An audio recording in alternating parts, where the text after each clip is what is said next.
I'm Bruce Buffer. It's time for the Anthony Gargano Show!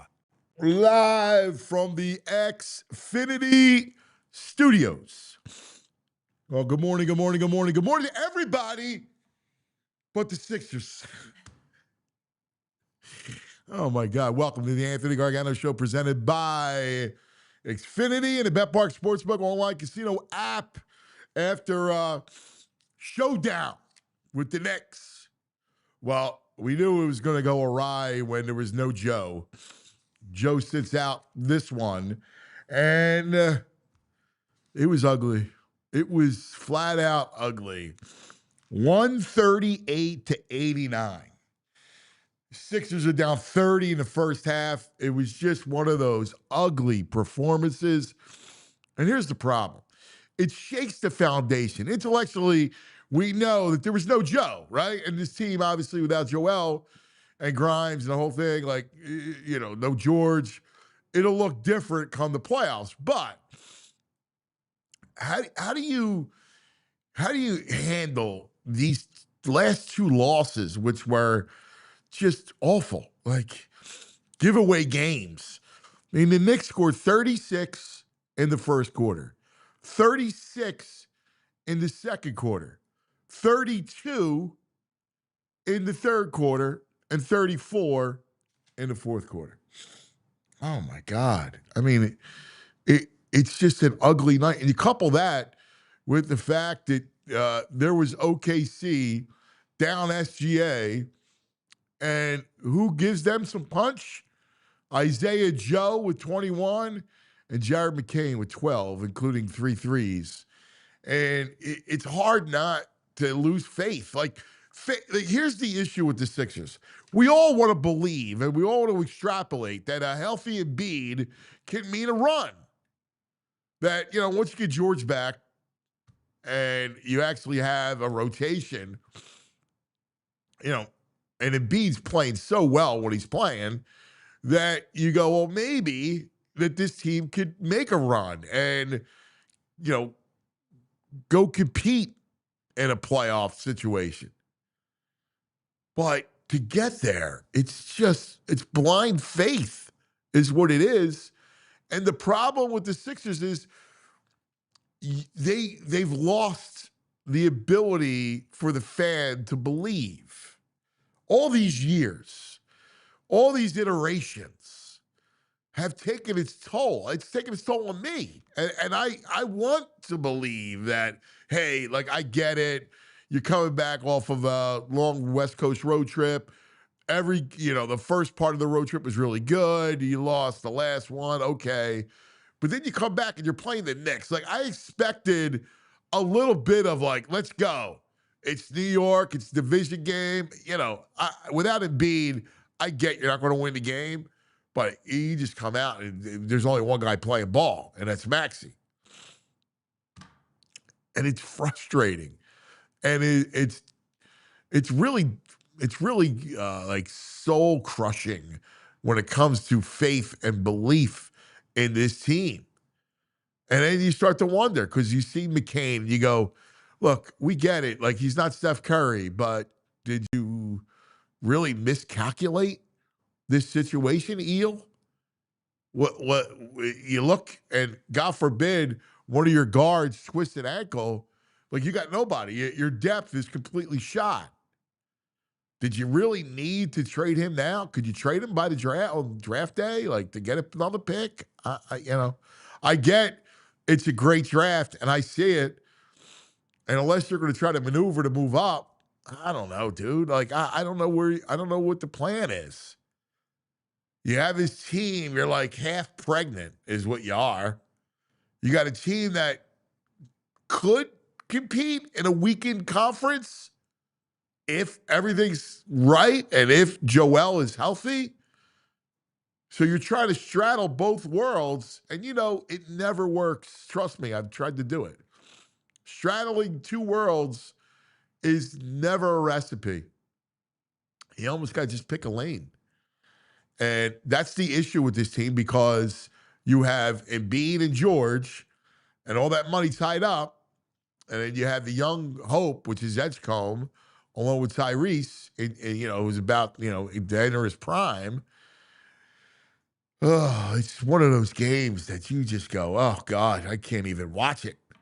And now they go on hiatus. It's the All-Star break. And, it's the thing I'm looking forward to the most is Max seeing the three-point shooting contest. That's it.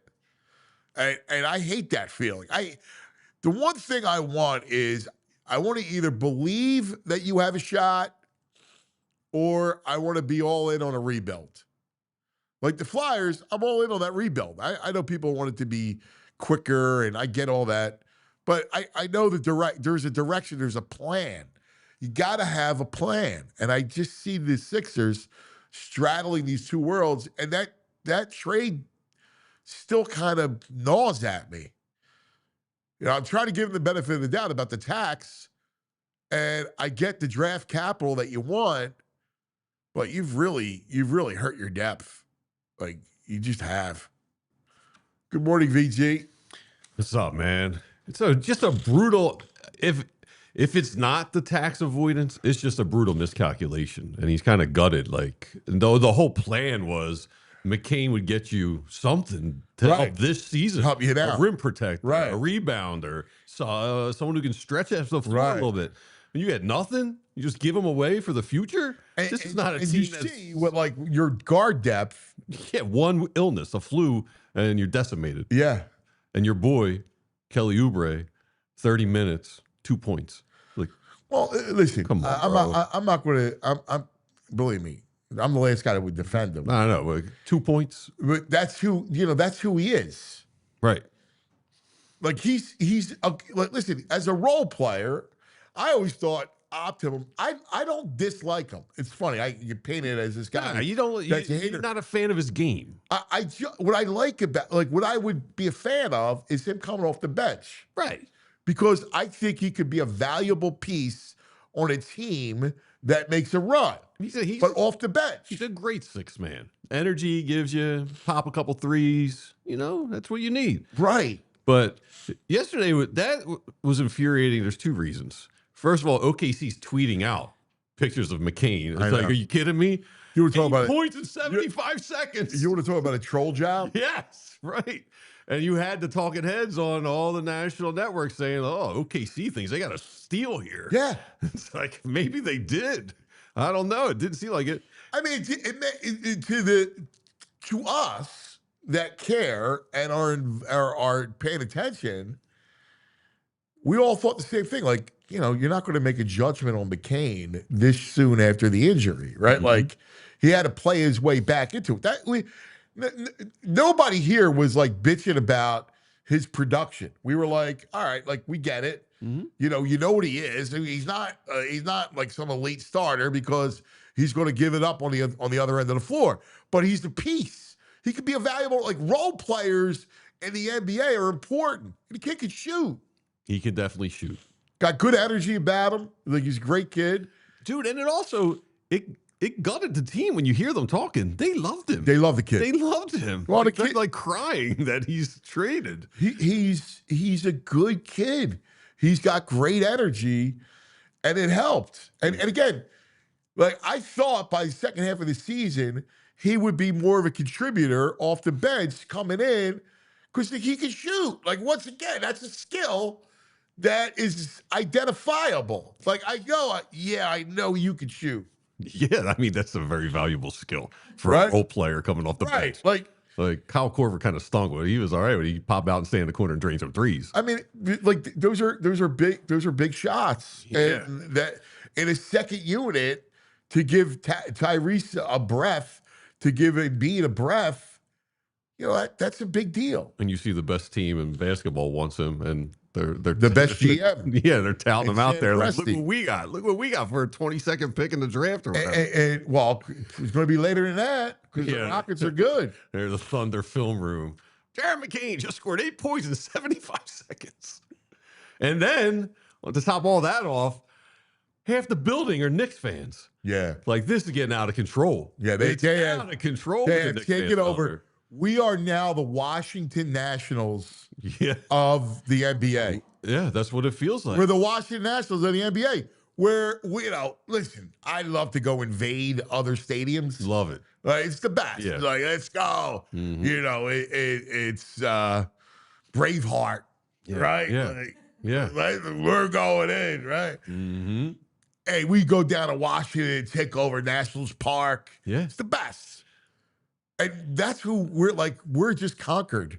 Dude, we're conquered by the Knicks. It's not only that they're there. Like, I went down to the last playoff game. I don't know, it was 2 years ago where they lost. It was taken over. I mean, they're there, but they're like, it's only $42 for a double cocktail. These seats were only $180. Right. It's like Monopoly money, the prices down here compared to Madison Square Garden. Man, they're just mocking us while they're there. It's just like, no, it's tough to stomach. Right? Yes. Because we are such a sports town that this is what we do. This is who we are. So with the Eagles, forget about this year. Eagles, we flex. EAGLES. Sure. We're flex. We travel. That's who we are. Phillies, we do the same thing. We make our road trips. Phillies fans. Oh, here you go. Fit Dad with a $20 super chat. The Knicks fans embarrassed us more than the actual team did last night. Fit Dad is so on point. He's always got a great take, and he's just on point. It guts you. It guts you. And the thing that shakes me to the core is that, listen, what's the plan, Eel? Like what, I get it, didn't materialize, but that's it? You got to be better than that. So you got to have a deal in place when you make that move. Curl up in a fetal position and just get kicked. Just watch this. You're gonna watch this every other night. Like, when Joe doesn't play, he's gonna have your fan base. Yeah, well, we tried, right? And then get your teeth kicked in. And here's the truth of the matter. Without Joe, they have they're a lottery team without Embiid. Yes. I mean, yes. I'm just thinking without Joe and PG, they're. But if you had Paul George, beaters, whatever. I mean, they might be a play-in team with Paul George. I don't think so. But if you had like Embiid is to what we saw from Embiid. Embiid's playing dominant ball. Like when he's playing, he's playing dominant ball. He still is he's a great player. You feed him in the post. He's a guaranteed 30. He's unstoppable when he's healthy. He's a guaranteed 30. He's going to get you, he's going to get to the line. He's like, you need him to be relevant. Because you got Maxey, you got VJ. VJ looks like he's played a ton of minutes. Right? Like, I love that kid, man. He just guts it out. And, at some point, you're going to hit a rookie wall. You're playing a lot of games. You're a valued piece as a rookie. So, your expectations have to be tempered that, like, there's going to be, stretches during the season where he's not going to shoot well, where he's just going to be a little tired. And that's what we're seeing with VJ. But, like, I love the kid. I believe the kid all day long as far as his future. Yeah, it just happens. It happens to every player. I mean, every rookie coming in. This is a grind compared to playing 28 games with 3 days in between every game. Yeah, it's a total grind. I just want to get back to the fans because I had to deal with them at the Citizens Bank Park Mets fans, but that was when the Phillies were dreck. It was full of Mets fans. Like, the Sixers don't stink. They're a competitive team. There's no way this many Knicks fans should be getting tickets. Yeah, but here's the problem, right? And this is why you can't blame the fan base for not willing to go down there and spend a ton of money when you should. Like, you imagine if you go, hey, big game, Sixers, Knicks, let's go down. I'm going to, like, my kids, they go, hey, let's go down. And if B doesn't play, and you look around, you look up in the first quarter and you're down 20. Yeah, you're right. Like, you got to earn that. Down 52 at one point. Right. Like, you got to earn that. Yeah, you're right. You have to earn the fact that there's belief. The problem with the state of the NBA right now is, they lack the regular season excitement for a game. Like, last night should have been a showdown. It should have been like I had a meeting last night, and I get home. The problem is, by the time I got home, the game was already out of hand. Yeah. But I early on, I knew I had this meeting, and I was like, I go home. I can't wait to settle in and watch the Sixers Knicks. Like that was a must-see TV for me. Yeah. Right? It should be a battle. I didn't even turn the game on. I got home. I got something to eat. I put on like an old Sopranos. That's what I did. I was like, I'm not gonna watch it. I can't stomach to go through this and see them get obliterated and hear all the Knicks stuff. Like I listened to it in the car on the way home, and I'm just getting disgusted. Yeah, I don't. It's New York too, dude. Like it's just so infuriating. I don't know. The NBA really stresses, it pushes my patience. Like it does to really tune in to these games at this point. It's like I want to. I like the kids, but man, you don't know. Like I don't know. It's just very hard to sit through some of these games. It is, and the other issue that they have is that you put on college basketball, and there's just an energy throughout each of these games. And I understand people complain. I don't know any of the players in college hoops and stuff, and I get it. Well, you're starting to because guys are starting. There are 3 or 4 that are legit, but yeah, like just the buildings. It was that North Carolina Duke game. The building was. Well, if you just look at the jersey, right? Like you look at the jersey, the beauty of college basketball is, and college sports in general, football, same thing, is that it's the jersey. Like it's Duke. I got a buddy of mine who wanted to play baseball at Duke, Kevin, and every Duke game is a Super Bowl. No disrespect to your friend, but man, Duke fans are some of the worst. I know, but they come out. I'm saying they come out like every game. Like my point is that Duke and UNC is one thing, but Duke, Virginia, right? Duke, Florida State, like every game in Kevin's household is a mini Super Bowl, right? Like. Yes. He's got his son. He's got the Duke stuff, and Boozer, and the whole thing. But like college basketball, I can lose myself in college hoops because even without a rooting interest, like just to watch the game, I love to watch competition. I love to watch the sport. Right. So I'm looking forward to it. Like I'll watch. I can sit there and watch a game without any rooting interest and enjoy, like. It's just there's an energy about it. Yeah, you got the cheerleaders, the band's playing. It's electric. The Jayhawks, the Kansas game the other night, insane. Right, felt like a playoff game. And the NBA, despite all despite the cacophony that is in the arena, it doesn't have that competitive vibe to it. College basketball has a competitive feel to it. You don't get that until the playoffs. Now, in the playoffs, the NBA is spectacular. Like I love it. You got 82 games, man. But to get there, right? Like who wants to fast forward through a season? Like and it's hard to explain it to a younger generation that doesn't know. Oh man, when I'm a kid and I look at Sixers Celtics on a Sunday afternoon, at any point in the season, it was awesome. Yeah, or Pacers with Reggie Miller, like crazy. Knicks, Pacers, Bulls, like go into the 2000s. You don't have to go back to ancient history. Go back into the 2000s, and you watch a Lakers, Spurs, Dallas with Dirk, like that. Those are regular season Sunday afternoon games that were special. And here's the other problem. Like if I'm NBC, because I think NBC does a great job with basketball. I think does a great job. Like NBC is really good, right? I love NBC Sports. If I'm NBC, I'm pissed off because I want Sunday night hoops to be. Now it's never going to be, football and the NFL. It should be something, but it should be hey man, that's what Sunday night. Yeah. Watch some basketball, right? Because the external coverage is good. It's what's on the floor that's not good. Yeah. And I would have a meeting with Megamind, and I would say, "Yo, Megamind, all right, that's my boy. You got to clean this up. You got to somehow inspire competition. I don't know how you do it. I mean, I'm looking at chats and they're just like, I don't even bother watching NBA regular season anymore. Someone says I gave up on the Sixers for Olympic figure skating. Yeah. Someone's in on mixed curling, was Yeah. far more entertaining. All that stuff's right. The chat speaks. Yeah, fit that.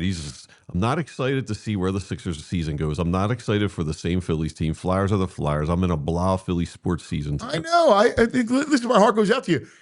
Yesterday, now I'm playing a mental game with myself, right? Mental gymnastics, where I'm going to convince myself that I can't wait for baseball. Like I was taking Massimo to school this morning, and I go, dude, I can't wait for ball. He's like, yeah, me too. And like getting out there, like next week's gonna be in the 50s.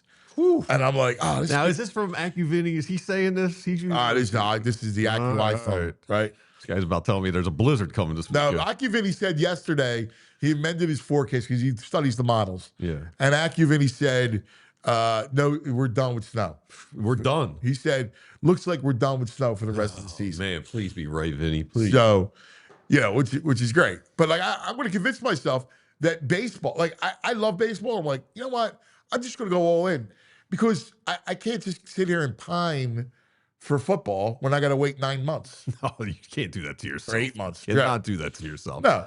So, and I love baseball, and I'm going to go all in. Football's always hanging around.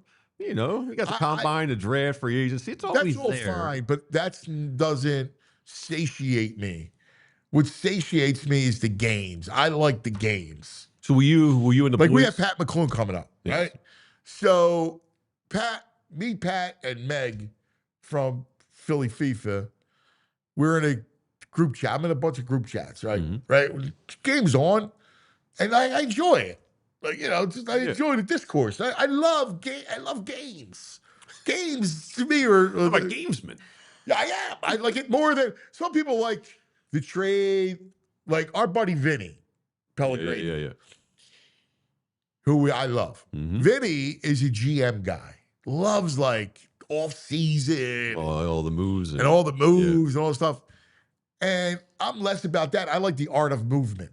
Mm-hmm. Like I like the chess match. I'm an X and O man. I like that stuff. Yeah. Right? I just enjoy it. Yeah. Like I like to see. When I watch a college game, I'm watching their defense. Like what defense are they in? Yeah. What are they running? Like I enjoy. Like listen, I'm not. I at this stage of my life, I get it. Like it's just a hobby. Yeah, I get that. That's fun. Right? Like I like to coach the kids, and but I like you call the timeout before the coach. Right, I was like, right. it's time I to call a play timeout. I play that game. You waited 2 buckets too long. You should have called timeout. Yeah, I play that game. I like that game. It's fun. Yes. So I like the game. So I need games, and that's why I like baseball. Like so, I look at baseball. I go, all right, well, I got baseball coming up. So will you take the boys out of school and do opening day? Do you guys go down to opening day? I did it 1 year. I want to do it again. Seems like they'd be into that. Yeah. All the pageantry, the bunting and stuff. Yeah. I mean, You just gotta see how the weather is. Yeah, that's down the moments until we get there. Jewel, this might be the first opening day I haven't hung out with Julia in like 5 or 6 years. I'm so upset. Jules is going away. Yeah, Scotland. I thought It'll she be was the a baseball fan first too. opening day I'll miss in like 6 years. Yeah. Wow. Maybe longer. Wow. Well, you're gonna have a great time though. Jules and Scotland, her opening day. fiance and family and friends all going together. That's gonna be a blast. That'd be awesome. We go with a bunch of family and Yeah, friends. it's fabulous. I want to do that one day, like do Italy with all like friends and family. Yeah, I would love that. Yeah, Anyway, keep me around for that. you got give me the email. yeah. No, without a doubt. We got lots to get to. Pat's going to join us from the editor's desk. The great Mike Sielski will join us coming up. And then we'll talk some Sixers and some basketball. Brain will stop by, some of our Sixers coverage. Plenty to do. But first, how about a word from our friends? So let's talk about the Bet Parks. Let's talk about Parks Casino. All right.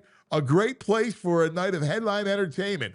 Just announced Parks Casino welcomes back the Dice Man, Andrew Dice Clay. Oh, man. On May 16th. You can get tickets now. Saturday, June 12th. All McCartney Live, a tribute to Paul McCartney. Tickets available for these headliners at parkscasino.com. Saturday, February 14th, the Michael Bublé Experience, that tribute show. The 28th, the Parks Country Music Fest kicks off with Brett Young. March 14th, Tracy Morgan. How about it? March 3rd, Hall of Famers Cheap Trick. Love it. Take the stage. Melissa Etheridge on the 18th. The Long Island Medium on June 6th. Oh, man, it's all there. ParksCasino.com to buy tickets for all shows. Got to be 21. Gambling problem, please call 1-800-GAMBLER. Let's talk about my friends from Xfinity. I love my Xfinity. What if I could tell you, what if I said to you, you could have reliable and intelligent Wi-Fi, and what if I told you keep the price the same for 5 years? That's right, the Xfinity 5-year price guarantee. Imagine Wi-Fi that makes everything in your home work together, that finds and fixes problems before you even notice them, like super intelligent Wi-Fi with a sixth sense that lets you stream the game even when the whole family's online. That's my problem, all right? I got 2 kids. I got my wife, all right? And I need no interruptions. That's why I love my Xfinity. No annual contracts, no hidden fees, and Xfinity's best equipment included. Take it from me. A lot can change in 5 years. Championships are won, records are broken, but your Wi-Fi, it should stay reliable. Lock in your price and unlock possibilities with Xfinity. Learn more at Xfinity.com. Xfinity, imagine that. Restrictions apply. Oh, by the way, the Sixers got out-rebounded again. They gave up 51 boards. 51 boards. I saw that. To the Knicks. The Knicks had 13 steals, too. Time for the editor's desk. Extra, extra, read all about it. This just in, ladies and gentlemen, and all the ships at sea. It's time for headlines from the editor's desk with Pat McCloone. On the Xfinity Mobile, calling live the editor. Good morning, my brother. What's up, Pat? Yeah, you're muted, pal. How about now? Good. Gotcha. All right. Sorry about that. Julia sets me up so easily, and I can't do it. I'm excited for Julia going to Scotland. I'm trying to separate what is real Scotland and the Scotland I know, and Julia will be able to help us. The Scotland I know is that it seems to me there's a lot of towns with 100 or 200 people, and there's a murder every week.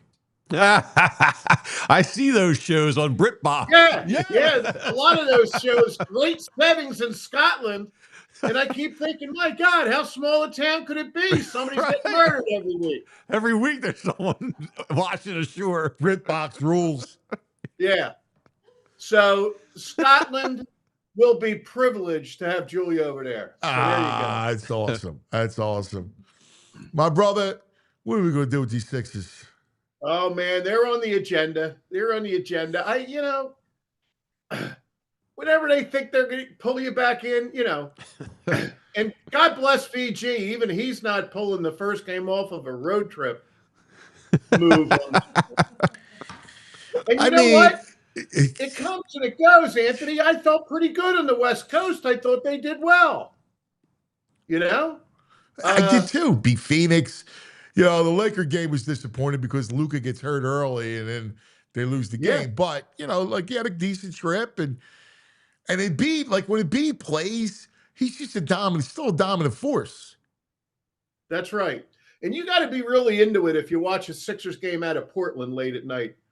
Is it me or is Portland the Siberia of the NBA? I mean, the team's not bad. They're usually pretty good, but whoever knows who's on. When I saw Drew Holiday running up and down the court, I thought, my God, am I that disengaged that I don't know that Drew Holiday's on the Trailblazers?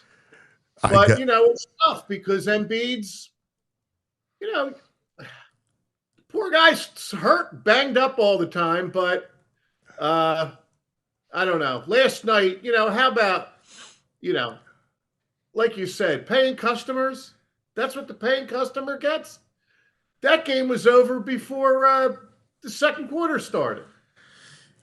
Yeah, that's got to be a game that you circle. Here's my problem with Nick Nurse too. And whoever's making the decision with Embiid, and I don't know what they're holding him out because extended break or whatever.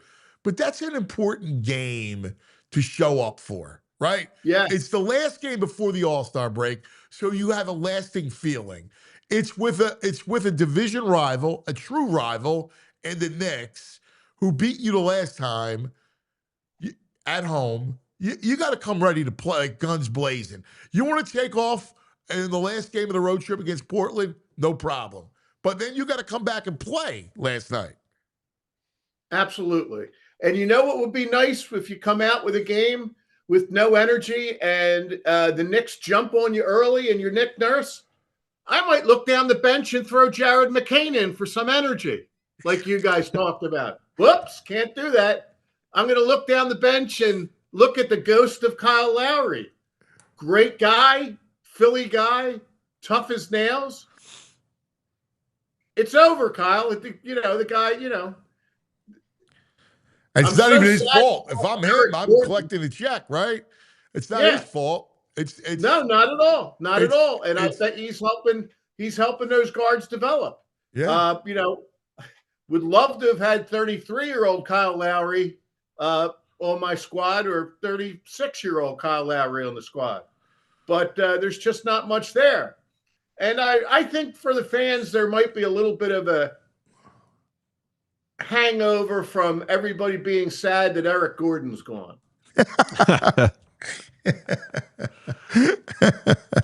I hear you, buddy.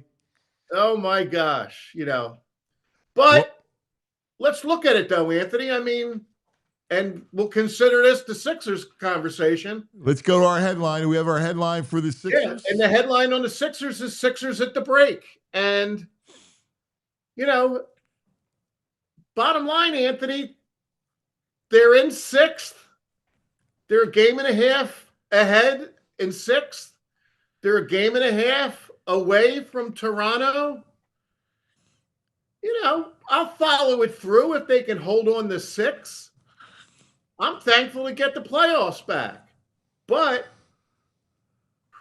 teams, it could get awful slippery with this team, and I sure hope it doesn't. Yeah, and I guess the real question is, do you believe in Morey? Listen, he's made a couple great draft picks. I mean, that Maxey pick was spectacular. I think we all would have taken him. You look at a Kentucky guard, right? That they turn around and he's still there. But the VJ pick was another really good pick, right? Fabulous. They were in a tough spot. Yeah. Who haven't heard anybody talk about Ace Bailey lately. I'll tell you that. Right. So, the guy, I think, knows talent and could see it.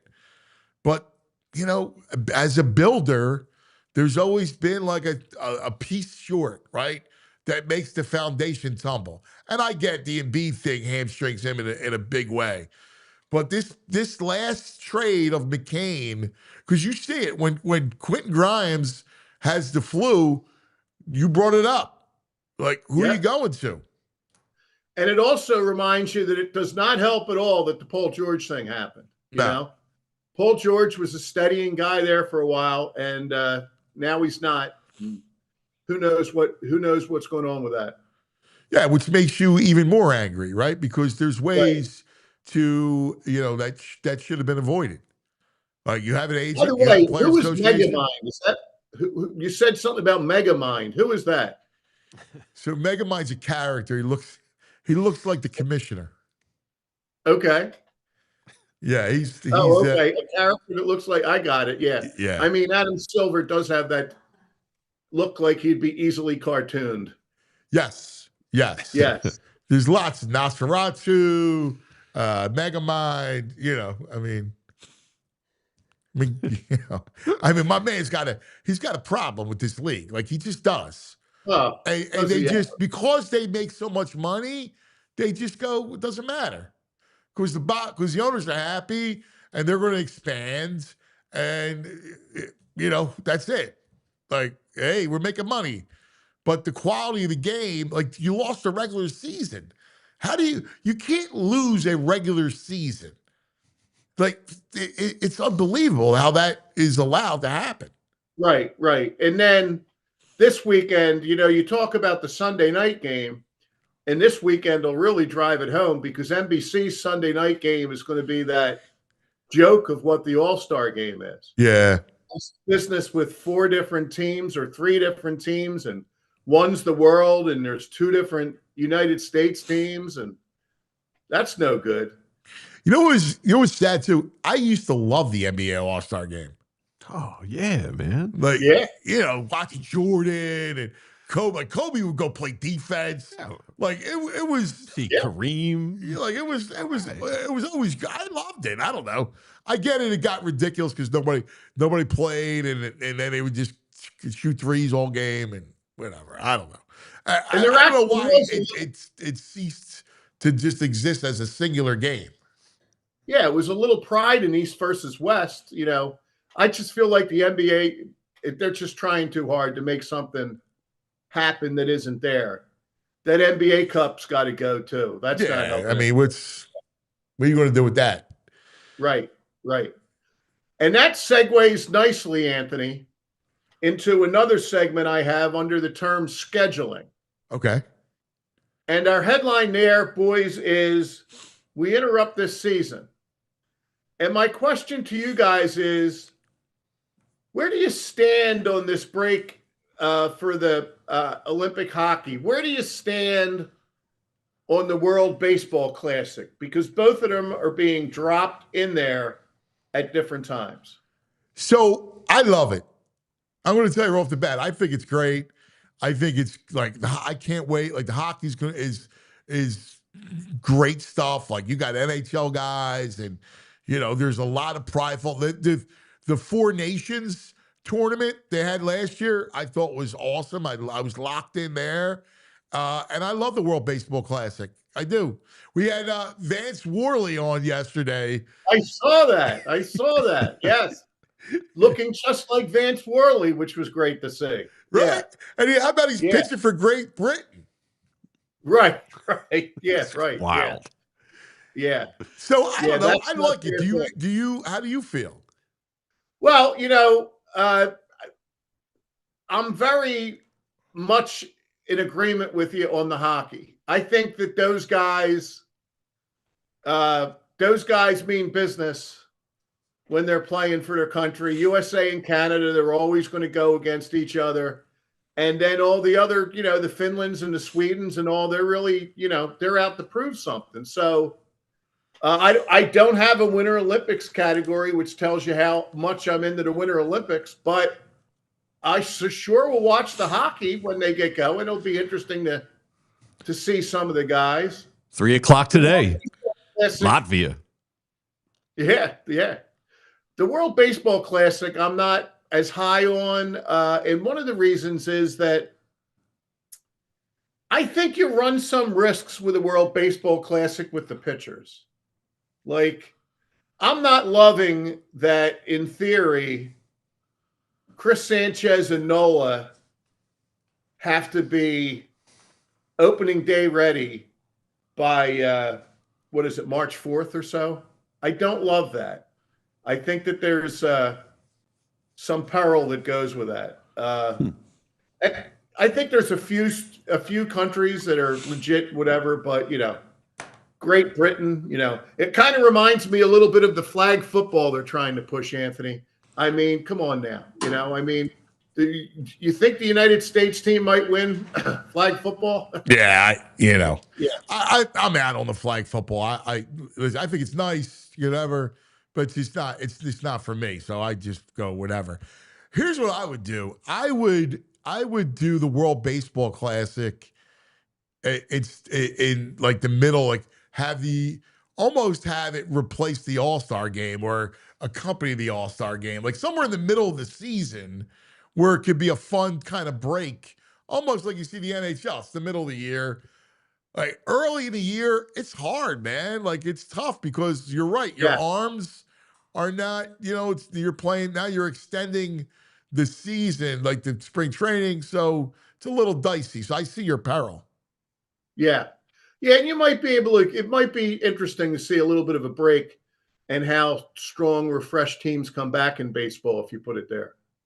Well, here's the thing too. I think it gets a little monotonous, right, at that point. And so if you spice it up with the World Baseball Classic in the middle of the year, like it's like, oh yeah, and then you go back and you're back to your teams again. So I think it flows. Right, absolutely. So other than those, boys, I have Eagles/NFL, Phillies, and college basketball. Let's go a little college hoop. Okay. College hoops is Villanova on another planet. And by that, I mean they are no longer on Neptune. Okay? Wow, that's brilliant. That's just brilliant. You are a wordsmith, my friend. And boy, it's great. We're back. There's going to be a Philadelphia rooting interest in the NCAA tournament. I mean, look, they're not a top 10 team, but it's February 12th, and Willard's got 19 wins. It's nothing to sneeze at. No. He's a good coach. Yeah. Somebody said that they said an anonymous coach, they used a different word, but he's a jerk, but he can coach. And I don't know. He could be a real good guy. But, yeah, I mean, and I'll tell you what, this team he has, if you just put them on paper, I think Neptune might have paid for more talent. But it really shows that coaching matters. They got some pieces. The only guy that Mike Sielski wrote a good column the other day on Tyler Perkins. He's the only guy that came back that played for them. I mean, the guy Hodge, who starts for them, was kind of screwed by the NCAA last year, and he's back. But Perkins, who came from Penn, is a nice player that they equate with Josh Hart. They got a really interesting point guard in a Caden Lewis. And I just think, it's great. But we still have the other thing. Villanova's will be back. It's been 3 years since we've had a team from Philly in the tournament. So I'm just relieved. It doesn't mean we won't have two, but we probably won't have two. I mean, you'd need Temple to win the American or St. Joe's to win their conference tournament. What's a shame about is I'm a big Fish fan. I like Fisher. And probably like a game and a half out right now. I know. And yeah, they could win that tournament. I just don't like being in that conference. I agree. Oh, it's a killer. It's killing Temple in every way imaginable. And they have kind of fallen back in the sense that, okay, this is what we're doing. And I know there's money terms, but if it was purely basketball, I'd prefer they were back in the A10. Yeah. Yeah. Yeah. Because they probably win the A10. Yeah. You're battling Phil Martelli's son for first place in the Big Ten. That'd be pretty cool. At Temple VCU.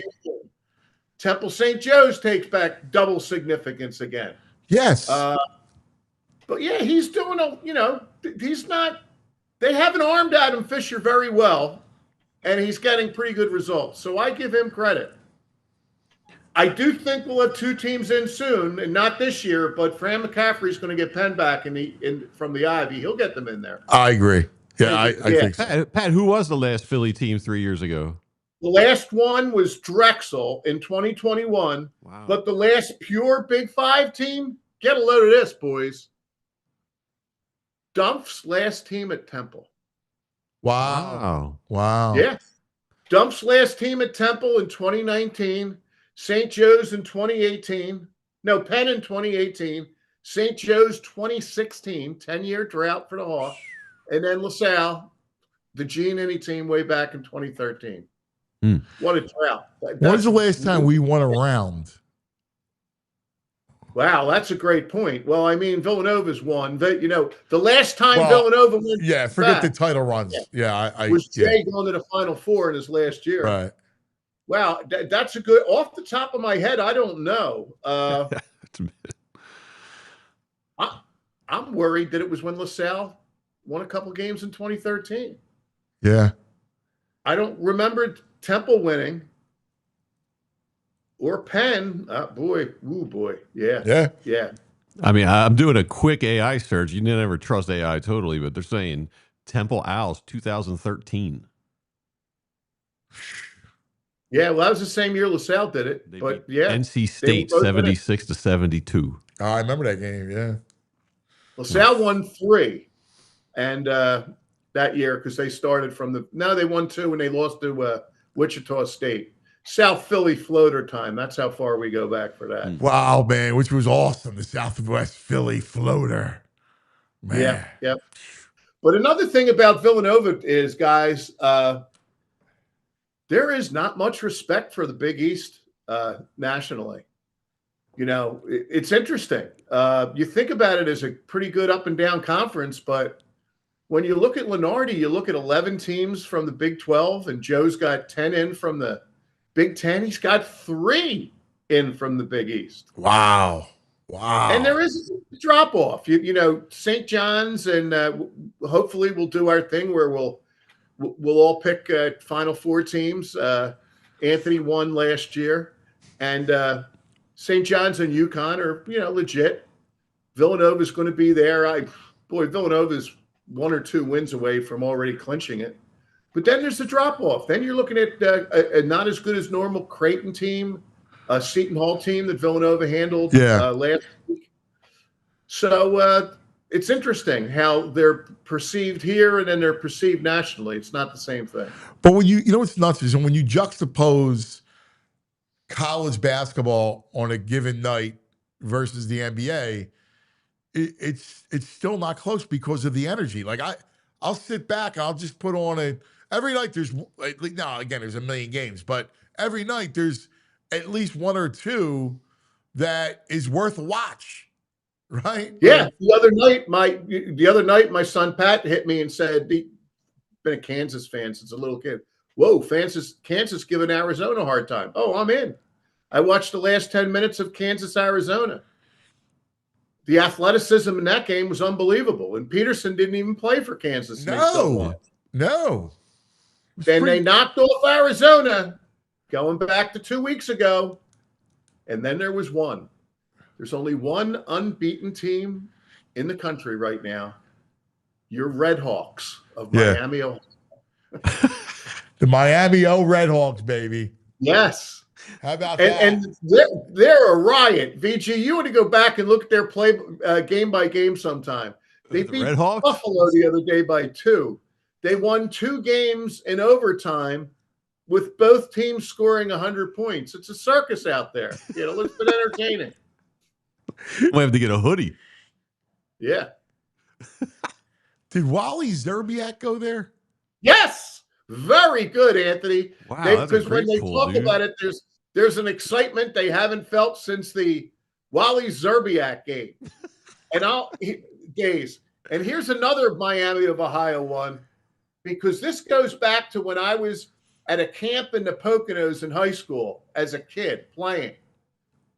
And one of the counselors was from Miami of Ohio, player at Miami of Ohio, and he went on to be the head coach of the Philadelphia 76ers. Wow.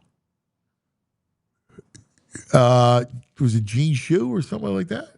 Oh, no. Much more recently. Wow. Much more recently. I'm drawing a blank. Eddie Jordan? No. How about that Randy Ayers? Wow. Randy Ayers. Yeah. He was just a guy with a sculpted body like don't mess with this guy when he was like 20 and I was 15 or 16. But yeah, Randy Ayers. And the other thing that was cool about being up at that camp is they had 2 guest speakers. One was Doug Collins. And I remember he brought his wife and everybody was like impressed by his wife. And then the other one was the head coach at Iona. Great speaker, Jim Valvano. Wow. Oh, man.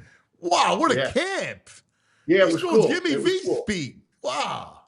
Yep. Yep. Me and Bernie Fitzgerald went up there. We had to work in the kitchen to pay our way, but good times had by all. Yep. Oh, that's fabulous. Hey, Pat, do me a favor. Hey, sit tight for 1 second. We're going to take care of some business. So we'll be back for our final two headlines in just a moment. But first, a word from our friends. Looking for a car? Looking for a truck? Looking for an SUV? Elkin Chevrolet's got you. Elkin Chevrolet, they're run by three brothers.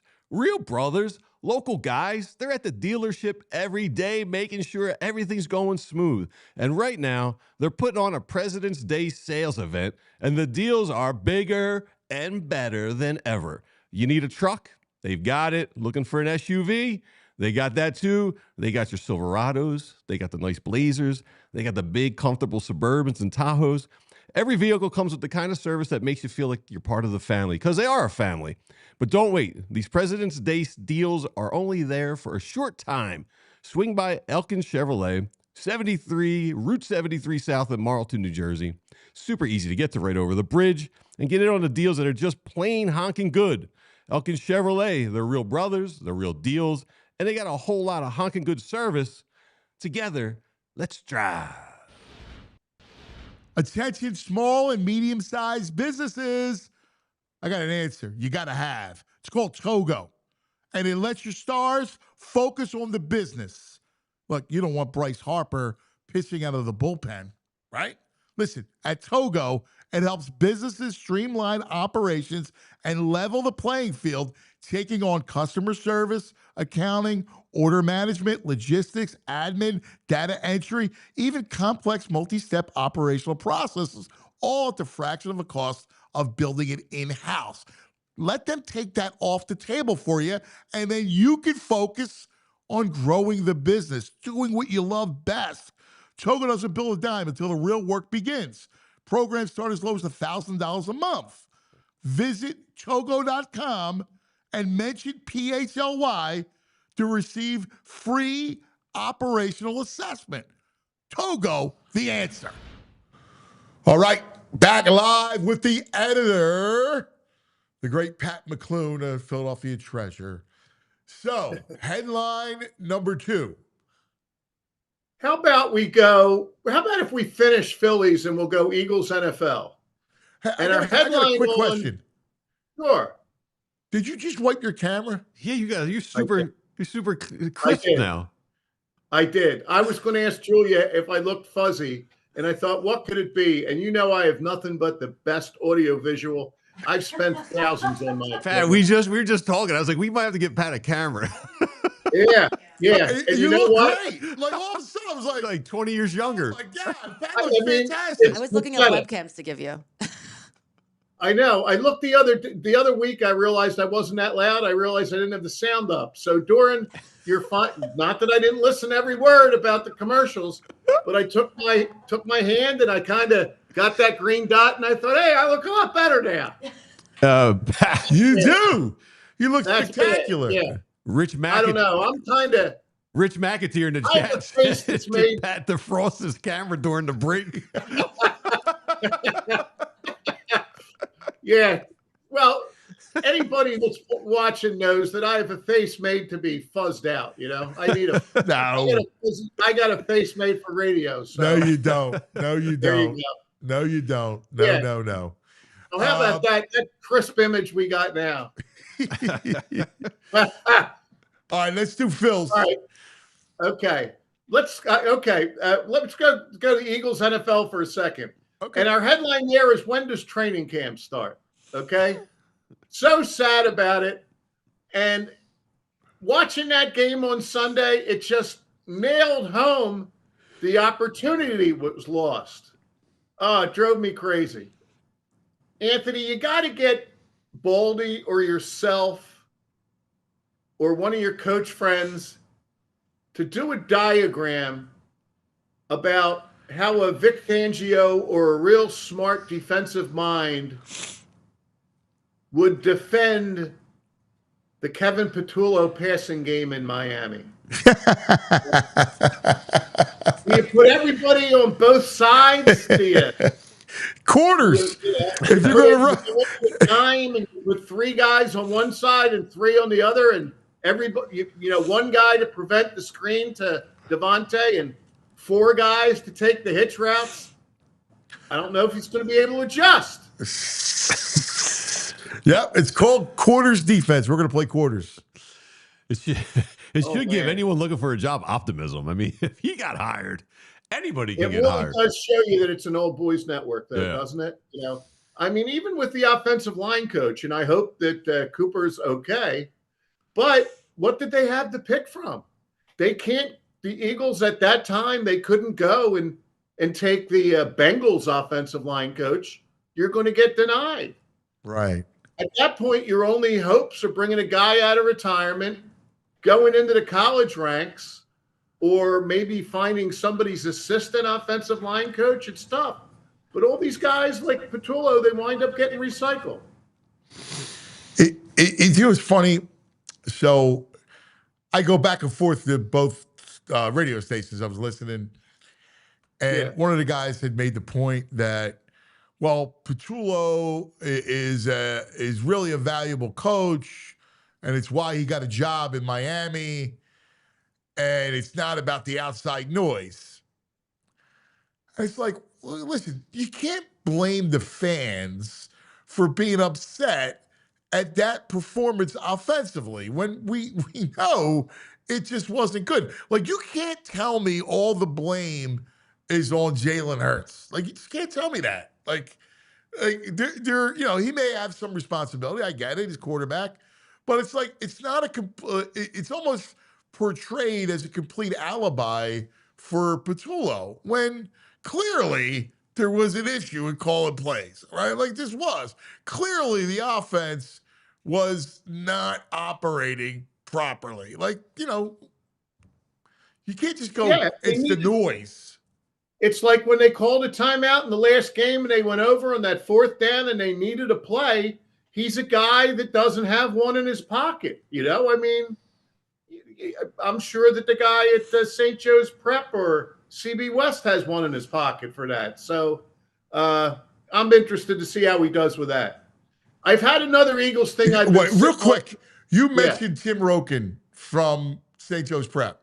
Yes, sir. I just looked at my phone because he just texted me 3 seconds ago. What? Oh, there you go. You go. That's where the universe is somehow that's crazy aligned. That you brought up Tim Roken and he just texted me like 3 seconds. That's right. I just looked at his name.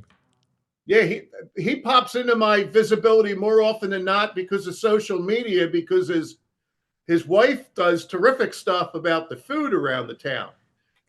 His wife Jessica was the TV personality, and she's out there doing that. And Tim's along for the ride. But Jessica Boynton is just a treasure. She's just awesome, and I love Tim. Tim is a really good coach, man. He's a really good coach. Don't be surprised if you see him elevate. Well, Infante, the last guy, he's pretty high job now with Manny Diaz at Duke. He's bounced around a few places. I wouldn't be surprised yet to see him elevate. I'm glad that, LaSalle's been able to trot out John Steinmetz and Brett Gorgon to bang heads against them. It's a great rivalry. Yeah. But he's done a good job, and he's got your buddy back at quarterback next year, so they're going to be tough. Yep. Hey, before you get to the next one, Pat, I just have, again, humans better than AI. Stevie G lets me know that St. Joe's is an 8 seed in 2016, beat Cincinnati. That's the latest victory, 78-76. Good for the Hawks. Good for the Hawks. That's good to see. Yep. That was with Phil, by the way. Yep. With Phil. Let's make that clear. Okay. But the other thing I wanted to bring up about the Eagles real quick is that, everybody's talking about, they don't pay the passing thickness, that Stafford led the NFL in passing yards this year, okay? And we know that they had a dynamic thing. But that passing yards thing doesn't always translate into Super Bowl champs. When, boys, is the last time the Eagles led the NFL in passing yards? What quarterback led the NFL in passing yards? I will tell you, the Eagles in their history have done it twice in the last 65 years. Now, is it modern? Like, can I go Nope. Is it? No. Not really. Nope. You got to go all the way back. Sonny Jurgensen? Pardon? Sonny Jurgensen is the second. Sonny just passed 1962. Earlier than that, and I go back, I remember this team. The Fire High Gang. Roman Gabriel. 1973. He was slinging it to Harold Carmichael, a really good tight end named Charlie Young. Charlie ends in an I, and Don Zimmerman. But there have been some great Eagles teams. It's been over 50 years since they had a quarterback lead the league in passing yardage. Roman Gabriel led the NFL in passing yards? What a great nickname, the Fire High Gang. And they called it the Fire High Gang because Harold was 6'8", Charlie was 6'6", and Zimmerman was 6'5". And Roman was tall, and he'd just sling it, and they'd go get it. Wow, that's White awesome. helmets, Anthony. White helmets with the green wing on it back then. The Fire High Gang. Well, how else is the fact that we haven't led the league in passing all those years? Like, we have gone from, like, that's almost prehistoric days. That's right. And the thing that got me thinking about it was, and I was surprised when I saw that it was Stafford, somebody said that Dak was going to lead the league in passing yardage. So I'd have to see where he went. So then I went back and I never got the answer. It's been back before Gabriel since Dallas led the league in passing yards. Wow. Yeah. That's wild. It's kind of a stat that's built for San Diego and Air Coryell. Dan Fouts. And they air it out, but they don't win. Because if you're a really good squad, you're not going to lead the league in passing yards because at the end of games, you're going to be boom, right into the gut and running the game out, Yeah, it's true. You're right. All right, number one. Your Philadelphia Phillies. And our headline there is armed or alarmed. And what I have there, it's very small there. There's your 5 aces. Really the 4 aces in Blanton. I went back to a poster in 2011, and the Phillies trotted out Halladay, Hamels, Lee, Roy Oswalt, and Joe Blanton. And, the Phillies are riding a high off of the arms we have now. And didn't everybody squirm yesterday when you saw that Zach Wheeler has his rib in a closet somewhere? Ooh, Can you really? There's something that's not surprising about that, like about with Zach. Yeah. I didn't even understand how it happened. It's like not in a jar with formaldehyde. He said it's just in like a little wrap or something. Yeah. In a box. But I'm interested in the Phillies. I'm excited about the Phillies, and I'm going to get to the arms is where I wanted to have a little thing to toss to the two of you guys. But, yeah, I get the big contracts, but wait a minute. What's everybody flipping out about? They got 3 big contracts. The one guy hit 56 homers last year. The other guy led the National League in hitting. And the other guy, Harper's going to be in a mission this year. Yes. So I don't feel bad about that. But let's do it with the arms, boys. Let's trot it out with the arms. I'm going to the arm. You tell me whether they're going to have a better or worse year than last year. Zach Wheeler kind of goes without saying. Yeah, I mean, Crank up, right? Yeah. Chris Sanchez. I think he can replicate. I don't know I about agree. better. I mean, he was just Cy Young finalist, so I think If he's you're real. looking at better, worse, or same, I think he can get a same out of Sanchez. Yeah.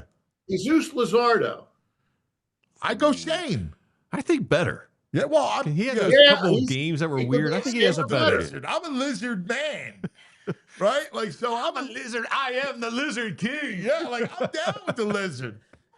So You I, are a like I lizard got I man. was just trying to be like objective. But he had those games where he gave up like 10 runs. I don't think that happens this year. But like, would you sign up for his year last year? Yeah. Yeah. Oh, yeah. Yeah, I'd take that again. Yeah. Aaron Nola. It's got to be better. It's got to be better. It's got to be better. He has to be better. Gotta And be I think better. he will be.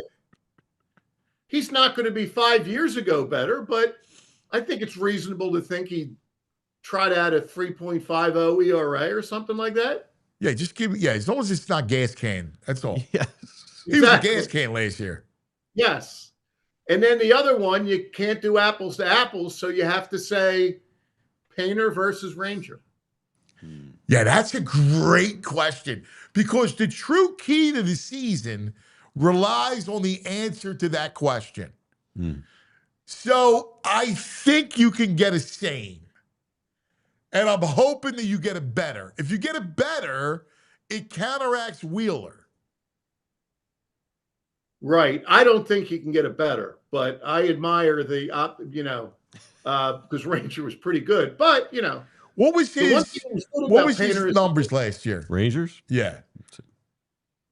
So, but listen, I think you're probably right. Like you're looking at it through objective eyes. I'm hoping. Rangers was 12-8, 3.2 ERA, a WHIP of 1.22. That's pretty good. Yeah. Yeah. Yeah. That'd be a great year from Painter. Yeah. 3 point. You get an ERA, low threes. That might be 151 Painter in strikeouts. 2028. Because we hope the Painter's just in there for years and moves on up. And what the I want to Phillies see really I'm so interested in Painter because he's got to have that electric stuff, man. Like last year, the coming back from Tommy John, like all that stuff. So I'm expecting him to just throw fire. I just want to see fire out of the kid, man. Yeah, absolutely. And the farther you are removed from the injury, the better off you should be. His big problem last year was command. So, I'm glad he's not pitching for anybody in the World Baseball Classic. I'll tell you that. Yeah. No, I'm with you. I'm 100% with you. Oh man, I'm excited. I was driving Moscow to school this morning, and I go, dude, I can't wait for some ball, man. I can't wait for ball. And he's like, yeah, I'm ready. I'm like, he's like, you can't wait. Like I can just feel it. Like the sun beating down. Let's go for some baseball, man. It's baseball. They're ready in Clearwater. 2 weeks ago, it was 30 degrees in Clearwater. They're ready down there, too. Yeah. I'm with you. Pat, you're the best. We love you, buddy. You're just the greatest. Okay, we have a LaSalle to LaSalle handoff here with the great Mike Sielski. So enjoy. I look forward to this. Like Mike had something to do yesterday, so he was free today and kind enough to do his weekly hit. And I'm like, oh, it's great. Going from Pat to Mike. I just feel happy because it's my great journalism conversations. Because you guys are great conversationalists. Me, Sielski, Murphy, and Meg Kane. That's your 20th and Alany connection right there.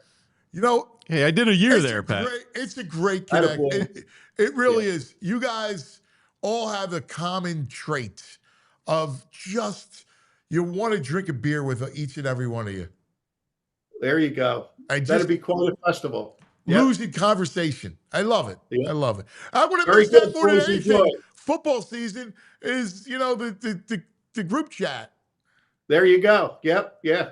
And then Meg's boyfriend's out roughing up Dallas guys every now and then. That's good too. Yep. Yeah. We love that. All right, guys. Take it easy. Thanks, buddy. Here he is, the great Pat McCloone on the Xfinity mobile calling line. Yeah, we'll come back with one of my favorites, Must Read. And he's a must listen to every weekend, too, on Saturdays on WIP with Rob Ellis. The great Mike Sielski coming up next. But first, let's take care of some business. I want to talk about Parks Casino. The Bet Parks Sportsbook online casino. Because you can't get to the Parks Casino, you go to the Bet Parks app. It's incredible. Go for the gold. How about this? You can bet on men's and women's ice hockey, bobsledding, speed skating, skiing, curling. How about it? You can play it on the Bet Park Sportsbook app. It's time to play. BetParks app, there's always another way to win. Right now, new casino users score up to $1,000 bonus back in their first 25 hours. Plus, you get 250 bonus spins on Good Heavens or Lil Demon Mega Collectum over the course of 10 consecutive days. Yes, 250 spins. That's it. The BetParks Sportsbook and the casino app lets you play for real money. Bet on all the sports. You have a lot of fun. All the stuff for the games. You got it always there. BetParks.com has all the details. Got to be 21, PA, New Jersey, Maryland, Michigan. If you have a gambling problem, please call 1-800-GAMBLER. Hey, let's talk about Rothman, all right? When joint pain or injury disrupts your routine, getting the right care shouldn't be a hassle. Rothman Orthopedics makes it easy with convenient office locations throughout the region, plus walk-in and urgent care centers when you need help fast. Whether it's a new injury or something that's been bothering you for a while, expert orthopedic care is just around the corner. Rothman Orthopedics has a team for each body part right here in our backyard. Their mission, to restore your mobility, getting you back to doing what you love to do. Rothman Orthopedics. Go to rothmanortho.com/PHLY to book your appointment today.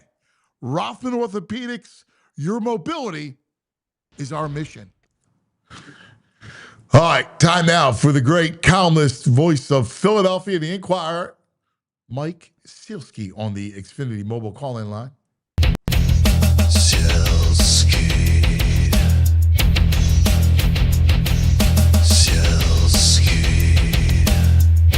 Here comes Mike Sielski. Good morning, Michael. Morning, Ant. Morning, VG. How are How's you my guys? man? How's your family?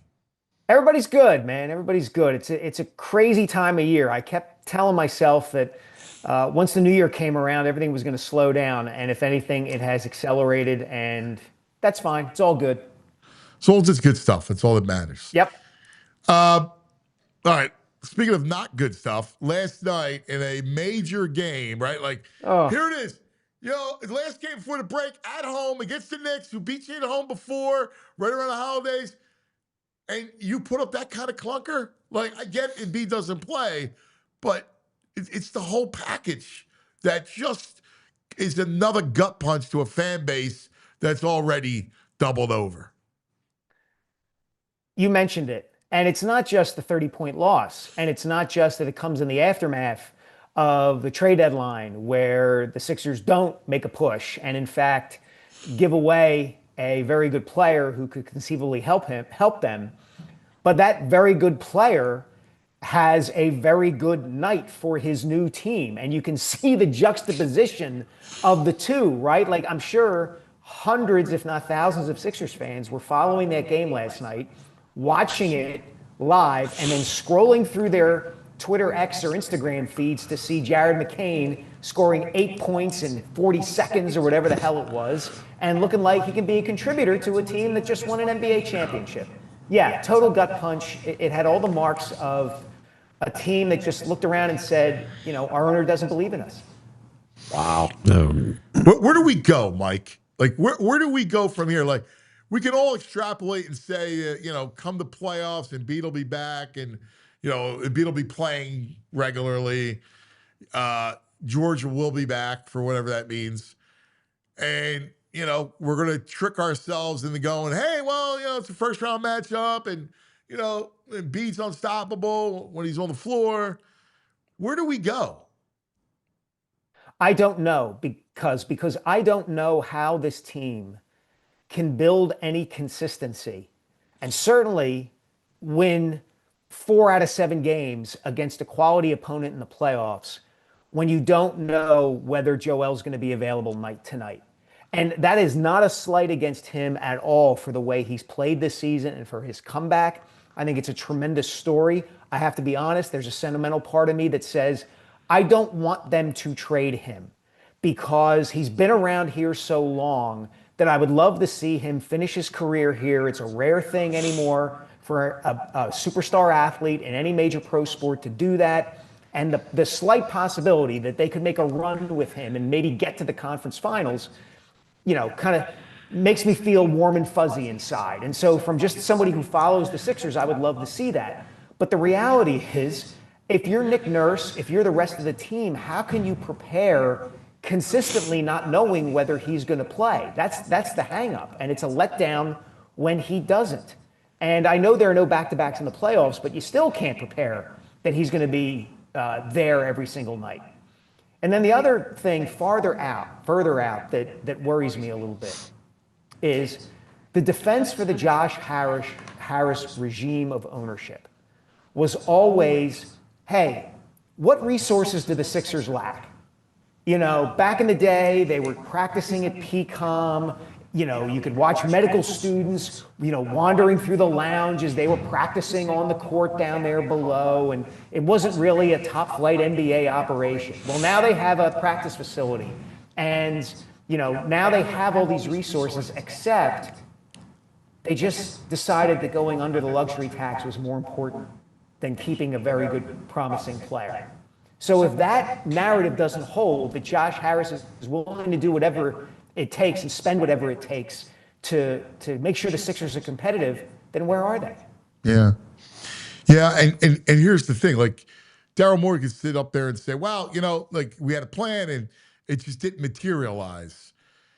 And the problem with that, let's say it's true, but the problem with that is that you've had a fan base that is so beleaguered and has been through it that you don't get the benefit of the doubt. They are the ultimate boy who cried wolf.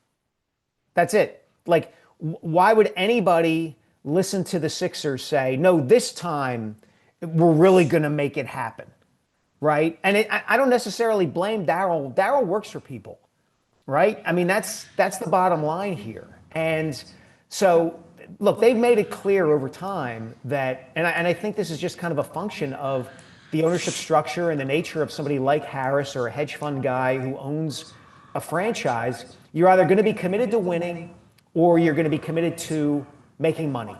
And, I think we're starting to see where things shake out for this ownership group. Yeah, and, beyond it all, it's been so long. Like, think about this for a second with that franchise. There was the great blip that we just celebrated the 2001 team. And I loved it, right? I still talk to Pat. I love Pat Croce, right? It was a great year. Love Allen. It was 1 year. It was a 1 year blip. Mm-hmm. If you take that year out, it was the 93 Phillies, exactly the same as the 93 Phillies. If you take that year out, you got to go back to 1983, or at least the mid-'80s is when they were relevant and a true contender. That's so long. And in between, you've had dark ages, like true bad dark ages. Because since winning the championship in 1983, with what might be the greatest team ever, right? Or at least among the greatest teams ever. Do you know how many times in the 43 years since the Sixers have been to the Eastern Conference Finals? Twice out of 43 years. And you're right. The bad times have been atrocious. And I would make the case like this was why people got excited about the process. Because they were tired of, for instance, what had happened in the mid-1990s when the team ostensibly was trying to win and was just so galactically awful in its attempts that it couldn't do it. When you're drafting it's a great Sean word. Bradley. It's a great adjective. Galactically. Yes. Yeah. They traded, Mikey, Charles Barkley for Andrew Lang, Jeff Hornacek, and Tim Perry. Like, and what made that even... What planet, well, speaking of galactically, what planet is that a good idea? I stole that word from A Few Good Men, from that scene where Tom Cruise comes back and he's drunk and says, should we or should we not Follow the advice of the galactically stupid. I love that line. I love it. I love it. It's great. But yeah, what makes the Hornacek-Barkley trade even worse is that Hornacek went on and was a key contributor, a mini star for a team that got to the finals and only ran into Michael Jordan's Bulls in the late 1990s. He was the third best player on those Jazz teams with Stockton and Malone. Not only that, like drafting Sean Bradley, drafting Sharon Wright, drafting Larry Hughes over Paul Pierce. Just, those dead times of drafting Jerry Stackhouse and trying to turn him into a shooting guard when he played the 4 at North Carolina. Like, you have to work hard to be that bad at trying to win games. And then you get the process, right? You get the whole debate and discussion and angst and anger over between the two sides of whether tanking is the right thing and whether it's not, and whether the Sixers are bringing bad karma on themselves. They've been bringing bad karma on themselves forever. And as bad as it's been, too, I'm looking, they still have the third most franchise wins in the NBA. I'm surprised at that. They have more wins than the Knicks, the Warriors, Hawks, all in the league at the same time, Pistons. Are they counting the wins when are we talking from the moment the Sixers became the Sixers? Or are we talking about like the Philadelphia Warriors? No, probably the beginning, since they all like the teams that came in like the late 40s. Okay, there's like 8 of them, but they're still the third most wins all time. It's like, yeah, I mean, look, they were good in the 60s and kept running into the Celtics except for 67. Obviously, you had the run with Doc from the time they acquired him in 1976 until 85, right? When they get to the conference finals again and lose to the Celtics. But since then, man, like, Cuz is right. That 2001 team was like the culmination of a blip. Like in 1999, in the lockout year, everybody was fired up about them. And they beat the Orlando Magic in the first round, and then they get wiped out in the second round by the Pacers. And then they come back in 2000 and they win a first round series, and they get wiped out in the second round by the Pacers. And then, 01 is awesome, but they had no chance against the Lakers, and it was never going to happen. And then, here we are. Yeah, that's it. Yeah. I'm sorry to bring you guys down like this. I feel like we're usually more upbeat when we talk. And here's the issue is that, again, we're come playoff time, we're going to go, all right, we're in the playoffs, and we're going to want to try, because you can't go into a playoff series and not be hopeful. Right. It's in our DNA to be hopeful. Right. And even though we know the end story, we're going to go, well, if Joe can stay healthy and George's head's right or whatever, who knows? And we're going to try to, muster up some sort of hope and faith. And it's like, I can see it. Like, it's Charlie Brown in the football, Yep.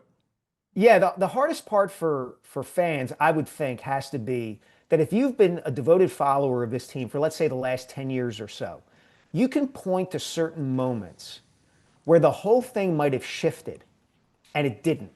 Like, I'm thinking about the 2019 series against the Raptors, right, where they're up 2-1, and Embiid comes into that game 4, and he's either sick or what, I don't even know what was going on with him. And they still had a chance to win that afternoon, and Kawhi hits a 23-foot fadeaway 3 over Embiid and Simmons that puts the Raptors up, and they win that game. And then, of course, that leads to Game 7 and the 4-bounce shot. You have the series against Atlanta in 2021, where they're up 2-1 and leading big in Game 4.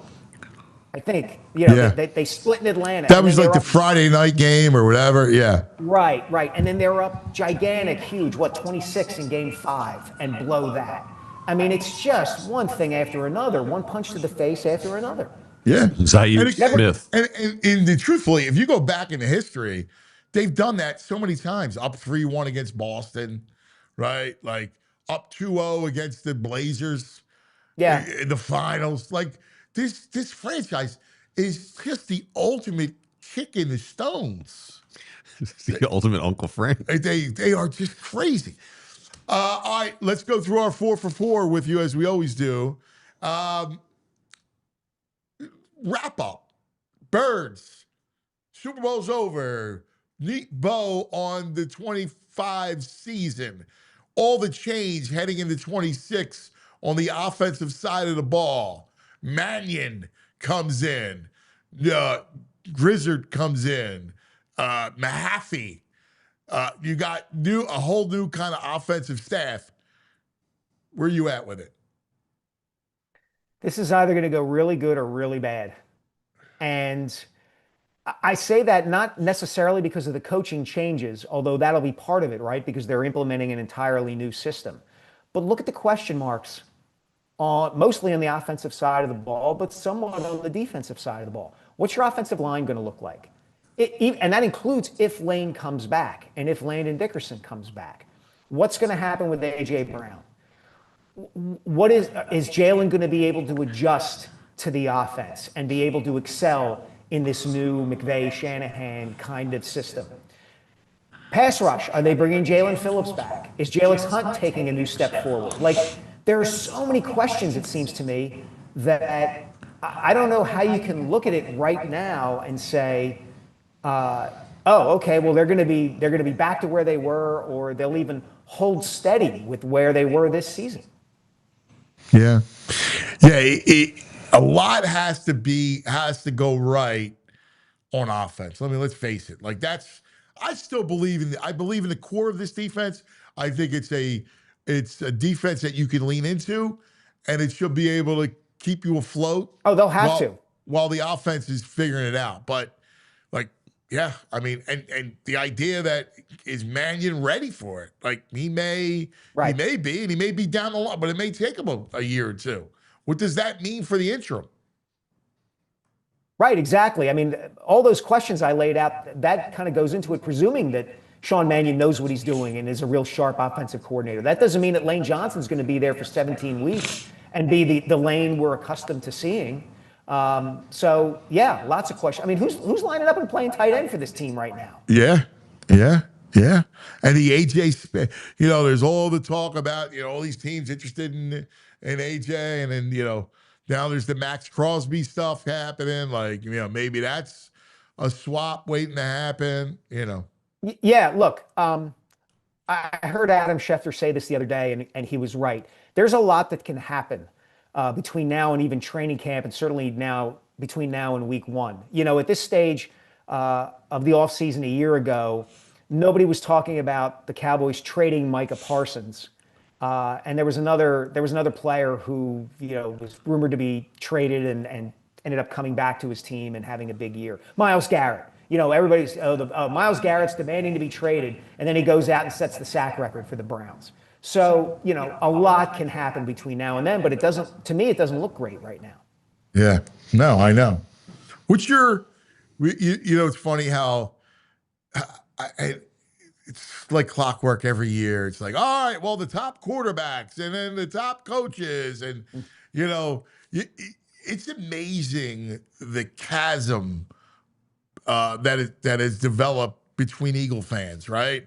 It's, Sirianni and it's Jalen. And I guess maybe it's always been there. I remember doing, for a long time being on WIP and the subject of Andy Reid. And I was an Andy Reid supporter. I believed in Andy Reid. But there was a lot of guys that didn't. Ange used to go on and rail against him. We had the Howie. Maybe it's just what it is. Coach and quarterback will always be polarizing in our town. Yeah, there's a different dynamic at play here, though. And I think back in the day, and you're 100% right, anybody who lived through that knows what lightning rods Andy and Donovan were. But I always felt like Andy and Donovan were aligned in people's minds, whereas nowadays I feel like people choose between Nick and Jalen. They don't view the two of them as linked in the way that Andy and Donovan were, and for good reason, right? Donovan was Andy's choice. That's who Andy wanted. And Andy ran the offense. And Andy ran the offense. Nick doesn't run the offense. Exactly. But nobody looks at Nick and Jalen as like a team, as a matched pair. And I think that plays into this somewhat too. I think more people are more invested in Jalen than they are in Nick, if that makes sense. Yeah. And I think there are varying reasons for that. As you said, he doesn't run the offense. People on the outside wonder, what does he do?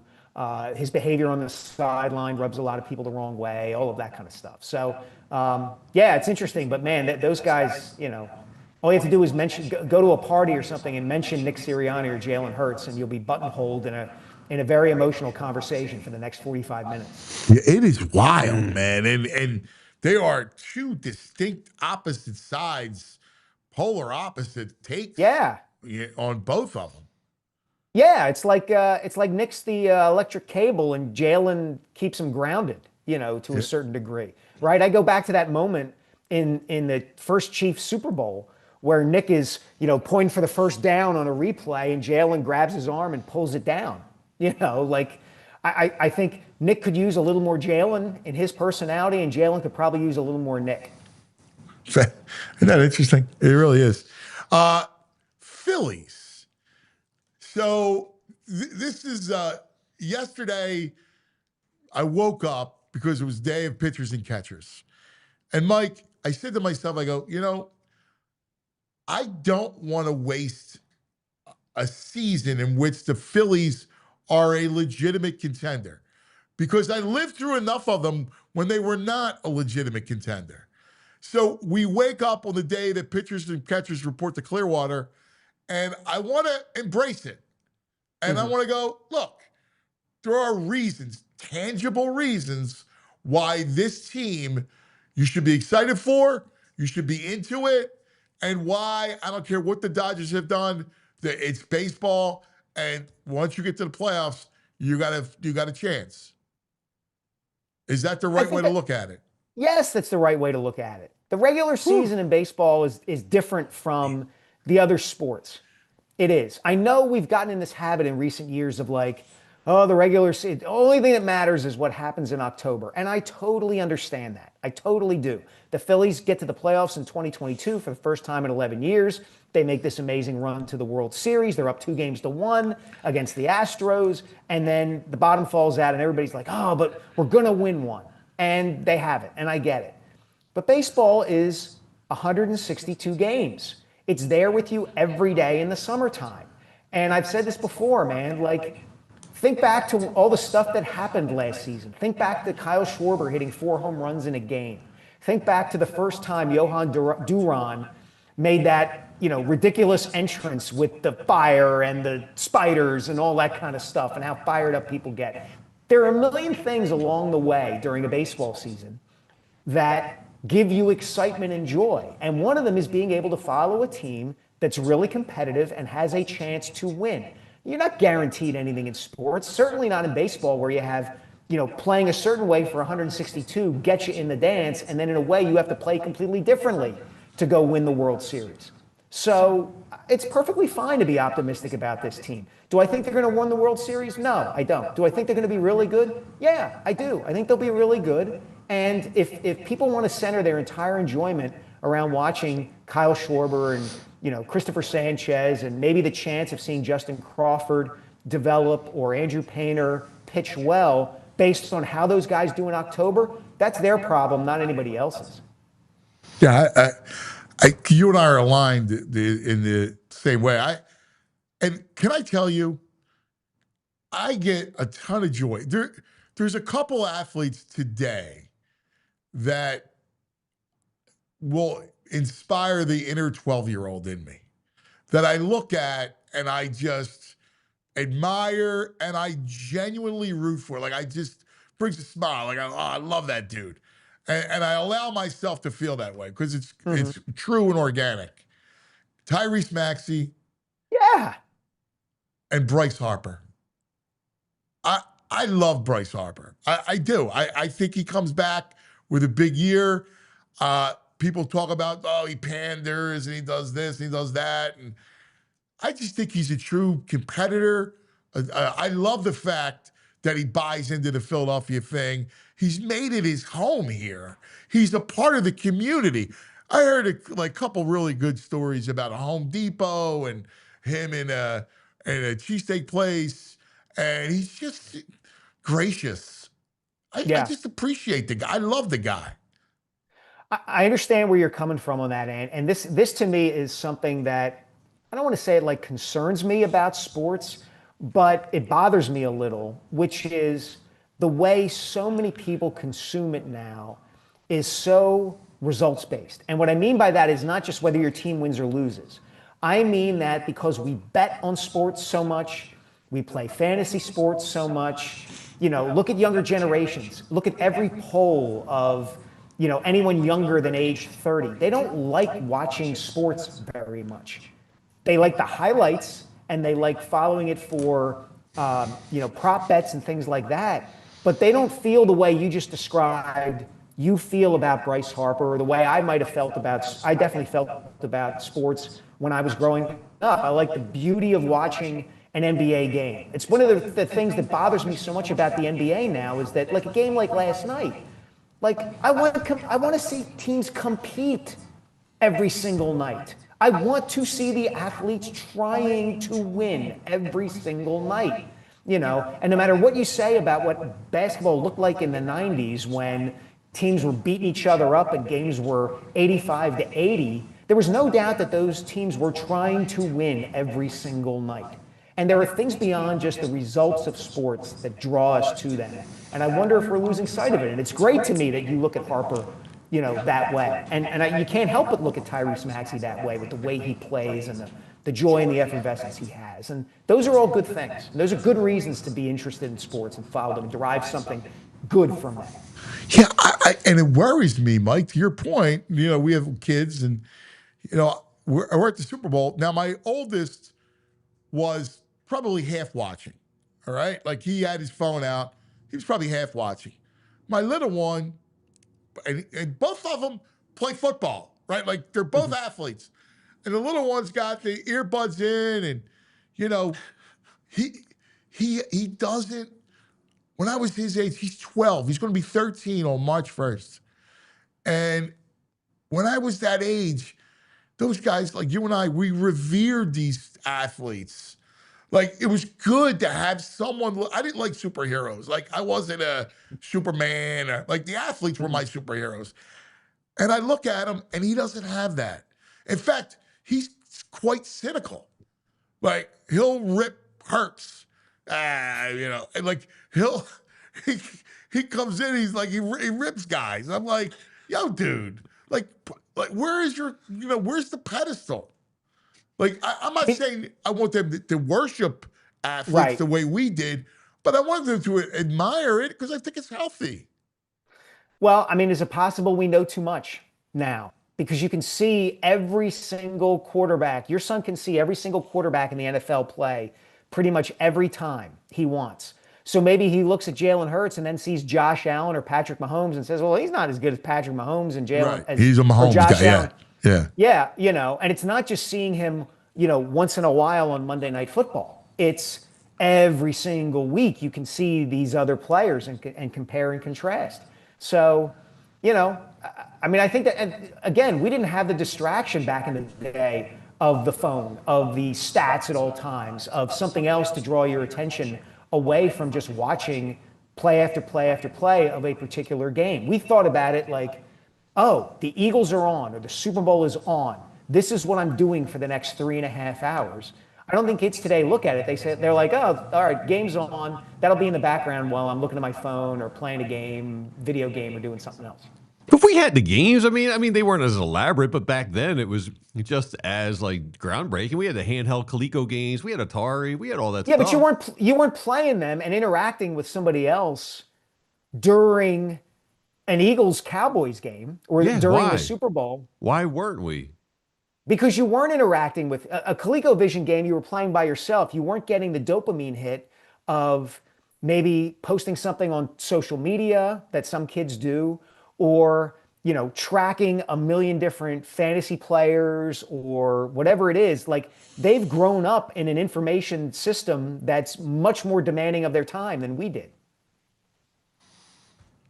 Man, part of me gets sad about that, like thinking about that. Yeah, it does. Like, I'm trying to make a living writing books, man. You don't think it makes me sad? Like, who sits down and reads a book anymore?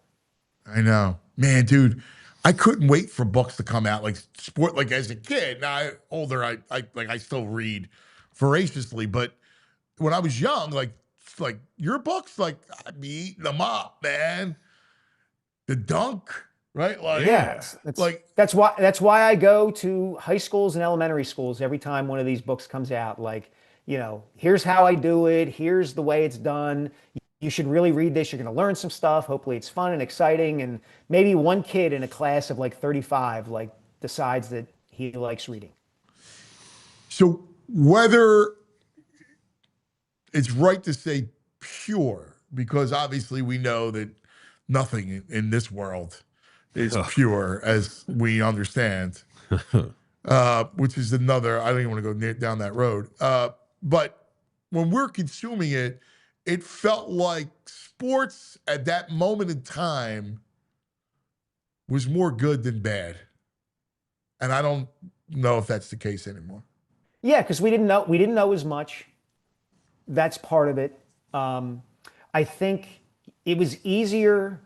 The tribalism that comes with growing up in the Philadelphia area or maybe the Boston area, the New York area was stronger then. So you were built in with the presumption, if you were a fan, that the guys on your team were the good guys, and they couldn't do any wrong. Whereas nowadays we see everything, and players, because of free agency and money, aren't as loyal.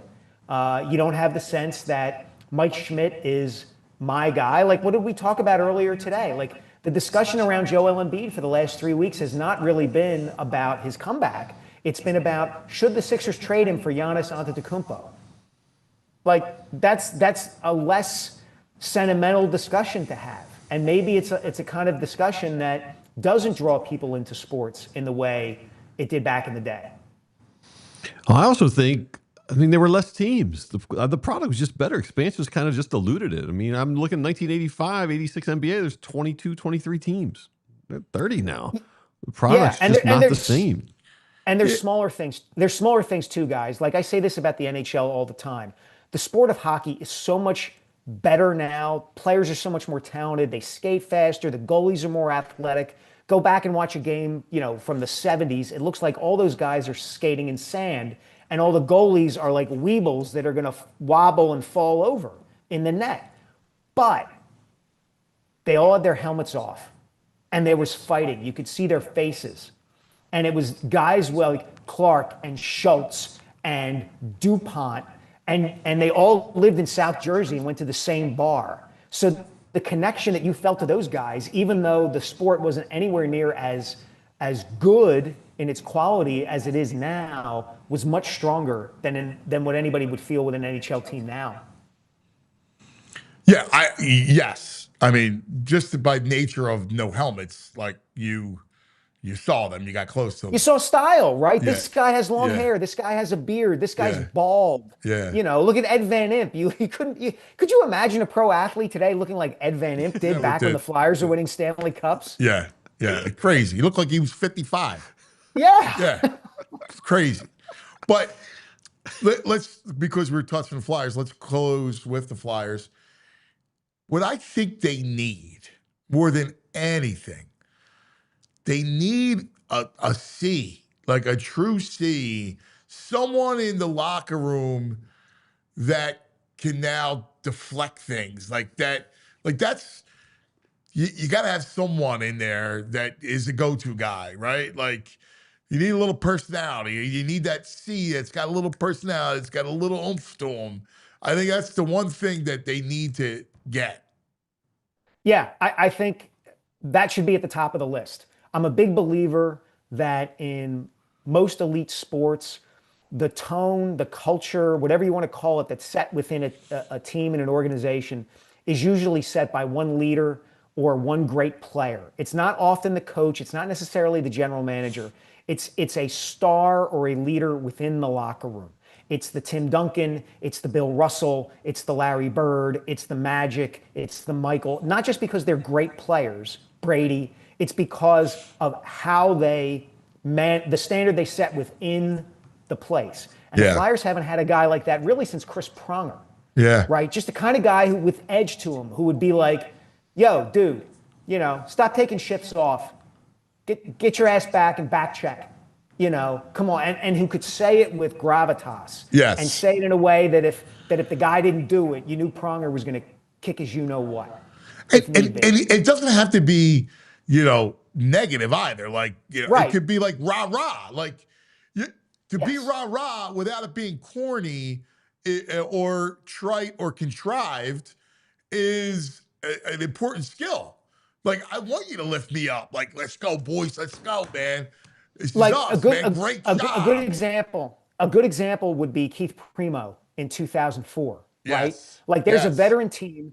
All those guys freaking hate Ken Hitchcock, except there's Primo, who's the liaison between the locker room and Hitch. And he's able to go to guys and be like, look, I know he's a blankety blank blank, but we got to do this. We got to play like this and we need more from you and yada, yada. And then he goes out and has the playoff run of his life and they get within a game of the Stanley Cup final. Yes, that component to the Flyers has been missing for a long, long time. Hey, we're on this discussing. I got one last thing for you. And this has to do with young players. And I'm going to draw an example from one of my kids that I coached, an 8th grader. So we're at practice the other day. And, the kid's kind of been off in space. And, the experience wasn't, I don't think, great for him or whatever. He does 3 things in practice that are really good in a short period of time. And I stopped practice and I pointed it out to everyone. And I said, look what so-and-so just did. You made a really good pass, great decision with the basketball. You didn't think, you shot, you were wide open.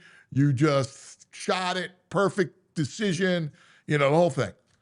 You cut to the basket you set a screen and cut, back screen, cut, you moved. And like I saw the smile on his face.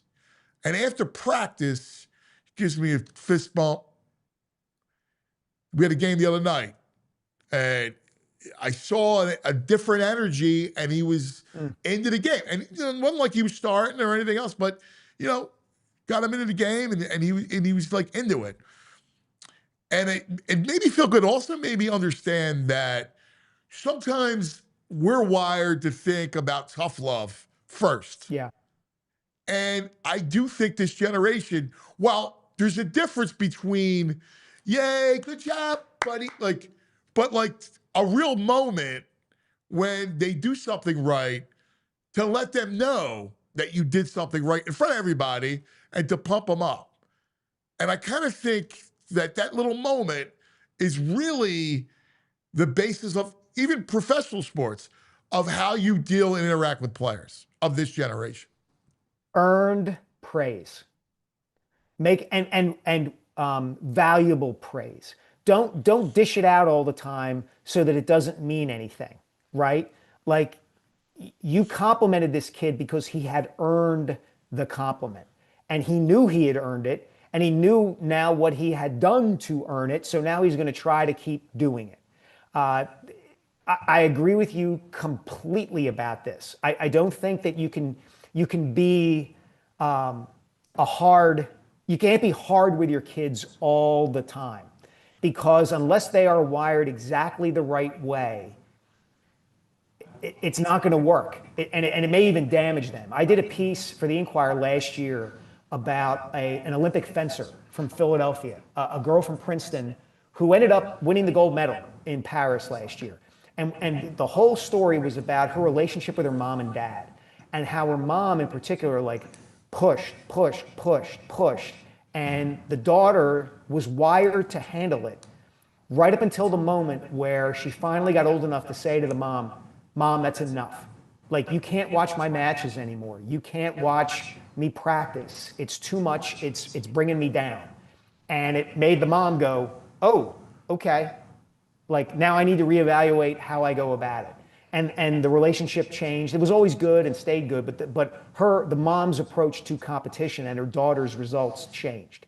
And I think the way kids are nowadays, with phones and constant streams of information and living, especially if they're a teenager, maybe a 12 or 13-year-old, like you're talking about, living at a time where anything they do might end up online for everybody to see. I think they hit a certain age where you live with that all the time, and it makes you a little, it makes you want to be kind and maybe a little super nice and a little bit softer, like you had described back in the day. We weren't allowed to beat a kid. You had to be hard to kids. It's a really fine line to walk. It really is, and it sounds like you did it well with this young man. Yeah, it was just interesting. It was kind of eye-opening. Mike, I love our conversations. They really are. Thank you. So no, thanks, man. This is awesome. Always enjoy it. Glad we were able to do it this week. Sorry I bailed yesterday. And no, please no. Thanks for doing it. And next week we'll do a little trivia. We'll get the brain back. We'll do. I love our trivia. That was fun. That was Brain great. Are on another planet. It was great. It was great. Just make sure that VG works some Donna Summer into my intro next week. He'll know why. Thanks, brother. We love you, buddy. All right. Thanks, guys. There he is, the great Mike Sielski on it. Always just great conversation. Between Pat and Mike, it's like pour a pint and let's have a conversation. Got to take care of some business, talk about our friends. We'll come right back with the brain. Hey, let's talk about Ashley Furniture. I love Ashley Furniture. Now's your chance to transform your home for 2026 with great offers on your favorite looks at Ashley's New Year sale. Discover hot buys for every room in your house starting at just $299, and you can ring in the new year with new styles today and pay over time with 60 months special financing on in-store purchases. Don't miss out. Shop the season's must-have looks at Ashley's New Year sale because we just love Ashley Furniture. Everybody's got their favorite hard tea, but have you ever turned the can over to read what's inside it? You can't. You know why? Because they don't tell you. They don't want you to know. They're hiding what's inside the can. Crooked Tea, totally different. Crooked Tea, they don't hide it. They brag about it. You know why? Because Crooked Tea brews real USDA organic tea for real flavor, and it's got zero sugar. There's no fake junk hiding behind the label. What you see, that's what you drink. Next time you're at the store, try it. Try it if you don't believe me. Flip the can over. If you can't find the ingredients, you know what you do? You put it back on the shelf, and then you grab a Crooked Tea. Zero sugar, real tea, and it's fully transparent. You know it, Philly. Real recognizes real. So why drink the fake stuff? Crooked Tea. The only thing better? The strip sack in the Super Bowl. Visit crookedtea.com to find a store near you. Hey, let's talk about Ashley Furniture. I love Ashley Furniture. Now's your chance to transform your home for 2026 with great offers on your favorite looks at Ashley's New Year sale. Discover hot buys for every room in your house starting at just $299, and you can ring in the new year with new styles today and pay over time with 60 months special financing on in-store purchases. Don't miss out. Shop the season's must-have looks at Ashley's New Year's sale because we just love Ashley Furniture. Brain. Red the Brain Feinberg. Brain brought to us by the BetPark Sportsbook online casino app. Make sure you download it. Lots of fun stuff. Olympics, all your hoops and hockey and baseball around the corner. I wanted Brain today to talk about baseball because Brain is a great baseball man. He's a great sportsman all around. But you and I consume baseball similarly in that I'm a box score head. Like, I still love a box score, right, Brain? You love it. The best. And you love, like, going into the season, seeing which phenom is going to come out. Like I'm so excited. There's a kid that's a local kid, Kevin McGonigal, who is with the Tigers. Detroit. Yeah. And he's going to be on the show. Him and his dad are going to be on the show next week, in fact. And I can't wait for this kid because the kid can rake. And I'm going to be rooting for this kid. And, when I look at that box score, his name will be the first one I go to, right? Like, I love it. So I get to the Phillies, and I said yesterday, pitchers and catchers, I'm in. Like, I think there's reasons to be optimistic for the Phillies. Now, I know, the unders and all the other stuff that, we talked about. Yeah. But I want you to put your kind of fan of the game hat on. And I want you to look at the Phillies and go, hey, there is a pathway to forget about October because it's in a whole nother beast. But there's a pathway that this team is a very good team. Oh, Anthony, no, there's clearly a pathway for that. No, listen, first of all, please don't interpret anything I said to think I think the Phillies are going to like be some horrible team. Not at all. I mean, they absolutely do have the chance to be a great team. I totally agree. Look, you look at the lineup. Turner is obviously still young enough to still be really, really good. Schwarber's coming off a career year. He's obviously was the second best player in the league last year. Bryce is incredible. Crawford is a rookie. I'm excited to see. I remember his dad. God, I'm getting old. I remember his dad was actually one of my favorite players. That could give an element to this team that they really. I mean, when's the last time they had a true like guy like this that could maybe steal 50 bases? They could really cause havoc, like a Vince Coleman type on the base pass. I don't remember, Anthony, when the last time they've had someone like that. So I'm excited to see maybe. I mean, you got Victorino, like esque. Yeah, I mean, without the power. Victorino, no, I think he's even faster than that though. Yeah. Victorino was really good though. I love Shane. And then listen, and then look, you're hoping that Garcia, and it's happened before. Marcell Ozuna, Anthony. Last year he was bad again, but the 2 years before that he was great. But the year before that, he was awful, and then he had back-to-back MVP caliber seasons. Garcia had years, maybe not quite MVP like, but when he was banging out. Big numbers, yeah. Big numbers. And it's not impossible to me that sometimes, listen, these things, you change of scenery, batting coach, whatever the heck it is, where you just, you have that kind of good year. That would be a huge thing. And then obviously, look, you say reason for optimism. Andrew Painter, you're like, all right, we've been waiting for this guy. He obviously was coming back a serious arm injury. Maybe it was a little bit too much expectations to expect him to dominate right off the bat in the minor leagues, which he didn't. But now that he's had a full year to get himself even right more so, maybe he really is that pitcher we thought he could be. Luzardo and Sanchez at the top of the rotation. Huge reach for optimism. Obviously, Sanchez second in Cy Young. Luzardo was everything they could have hoped he would be. And then you hope, listen, Aaron Nola, right? Guy's had a brilliant career.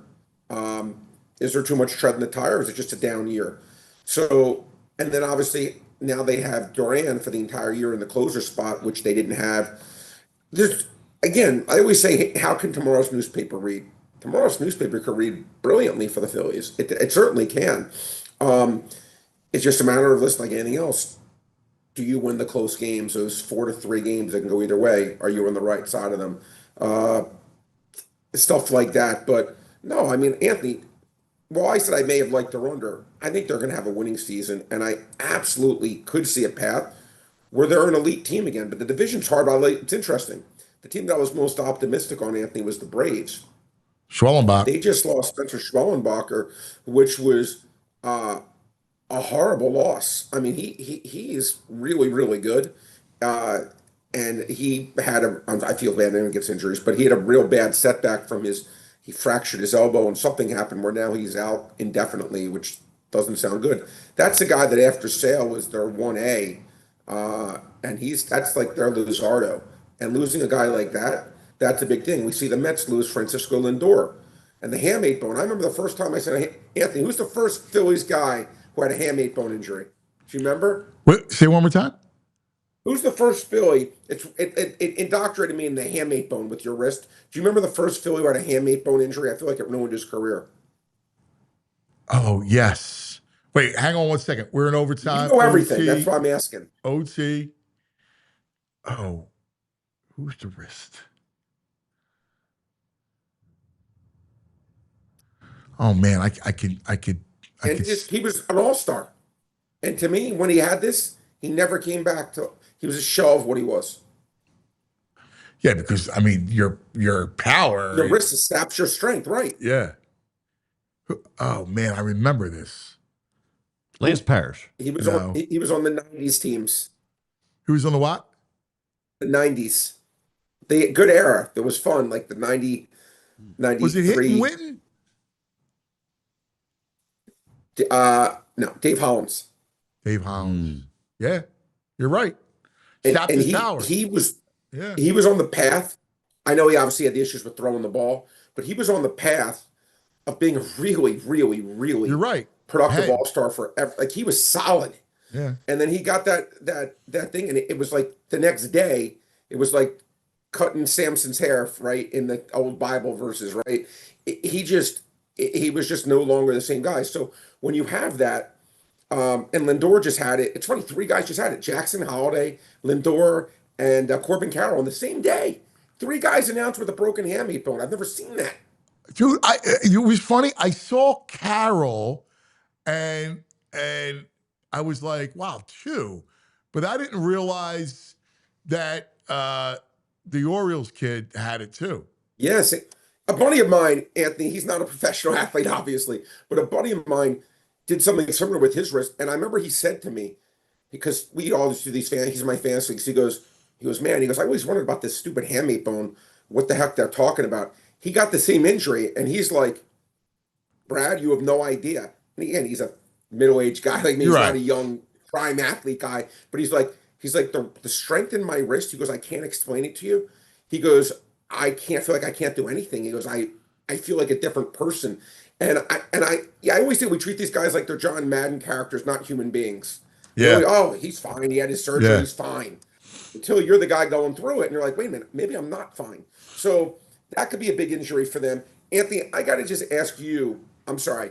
I know we're talking about baseball, but I asked you a quick question. I've been wanting to ask, and I keep forgetting. Because you have been in the media forever. And I'm curious, is this just media taboo where people won't do it because they know the answer, they don't want to embarrass someone? Or is it one of those things they should embarrass someone? Here's what I'm getting to. The Utah Jazz, who I have one of my biggest over-under bets on, so I have to admit I'm following like crazy, are doing levels of tanking that I've never seen any team. For everyone watching, here's what they do. They have a great team. I swear, I'm not good. I brought this up the other day because of the fourth quarter and sitting marketing. Yeah, they're resting their guys. The older remember the goal is to win the game. Nurkic. They are taking out their players with 20-point leads and not putting them back in and blowing 20-point leads 3 straight times. And I watched the coach. It was asked in one of the things, how close were you putting back Jaren? And they have 2 All-Stars, Jaren Jackson and Laurie Markkinen. He goes, not at all. Where is the media presence and say, really? Not at all? Don't you think you should try to win the freaking game? Is that just not allowed, Anthony? You would know this better than me, where you do that, you're out of the loop, so to speak. Because to me, and I know everyone already knows the answer. Back in the day, it would have been there when the media actually had power. There would have been heavy voices saying, "What do you mean?" Like there would have been a challenge. But now, because they control everything and they control the media, and there's, like you just saw the Washington Post kill its sports department, right? Like there's no. That happened? Yeah. I didn't even know that. Yeah. Yeah. There's no. God. Yeah. There was, listen, everything's flawed, right? Like this is what we're learning today in this world we live in. But there was a bit of a watchdog in the media. Yeah. That I think doesn't exist anymore. Yeah, but I think that was a good thing. There's no jobs. You're sweating for your job. The corporations own everything. Everything's digital, and it's not about telling the truth now because you may not get likes. Sometimes they cut access. Yeah, no, you're right. It was a great answer by you. That was a great answer. Hey, by the way, Chris Haynes is reporting Jaren Jackson likely to miss the remainder of the season to undergo surgery on his left knee to ensure long-term health after a localized PVNS growth was discovered post-trade. Yeah, what do you think that is? Hey, they're going to clean that up. Again, my dislike for that franchise is because they're doing it in the most. I mean, they're actually just shoving it in your face in such ways. It's like Belichick. I just have a real problem. The NBA, by the way, Anthony, I sent you, it took me like an hour to write. I wrote like the most impassioned letter to Adam Silver. I did. I don't even know if I have the right email address. Brad's to the point where he's writing angry letters? I did. Dude, I actually did. In fact, I did. Do me a because favor. I care. Send me a copy. This is amazing. No, listen. Send me a copy. I want to publish it on the website. Yeah, I'll send it. I'll send it right now. I'll do it right now, Anthony. I'll find it and I'll send it to you right now. It really, because I was honestly, and I wasn't a jerk to him. I wasn't like, you suck. Like what I go huge fan. I hope you take the time to read my email. I think it's very important. And I wrote this to him the NBA means, look, NBA means something to me. Like it's a sport I love. I care about it. And it's like, I see a true problem with the league. And by the way, there's articles every day now. It's not just me. I know me, Anthony, I feel like we were talking about this like years back, but I feel like now it's such a level of just, and it's not in the other sports. That's the thing that's why I know it can be fixed. This doesn't happen anywhere else. I know it's only a 5-man game, but it doesn't happen anywhere else. Only in this sport. The other night, it was Wemby was playing the Lakers, Spurs Lakers. Yeah. And the Lakers sat everybody. Yeah. Wemby scored 23 points in the first 5 minutes of the game. It's tremendous. Did you see this? I was like, yes, of course. I was like, he could have scored 100. Like if he would have played, he would have scored. It would have been the Wilt 100. Yeah, like it was that. I think he finished with 37 in the first half, and then he played a couple minutes in the third quarter. And finished with 40. It's just, yeah. But it was such a joke because you're just not competitive. We look at last night, Sixers Knicks. The Sixers got mocked on their home floor. And there's poor Tyrese, the only one out there playing, right? And you get mocked. It's all Knicks fans. Like, why wasn't Embiid playing? Like, I get, long term, all this stuff. But last night, you didn't play in Portland. I get it. But you got to play last night. No, but Anthony, I didn't mean to cut you off. But it's funny, you just said that again. Because the Sixers, man, my reaction to the Sixers has been like really not love hate. That's not fair, but like just love / frustrated. Where, and I keep going back, and I know you're probably sick of me saying it. Like, why wouldn't you have made a shot? I know last night he still would have been hurt, but when there's nights Embiid can't play, we still have another superstar that was literally given away for not pennies on the dollar, a penny on the dollar in Davis. And you see that this team is just, they don't have enough depth. They are short a player or two. And I just wish they'd made more of an effort to actually improve themselves at the deadline when all these other teams did. And Daryl's like, oh, we have the best team. Oh, what's your record? Is it the best? No. Is it the second best? No. Is it the fourth best? No. Is it the eighth best? No. Maybe it's the 15th best. Yeah, but we're the best. It just, I don't know. It was, but last night's game against the Knicks on a back-to-back, Anthony, off an overtime game, and then they win by 40.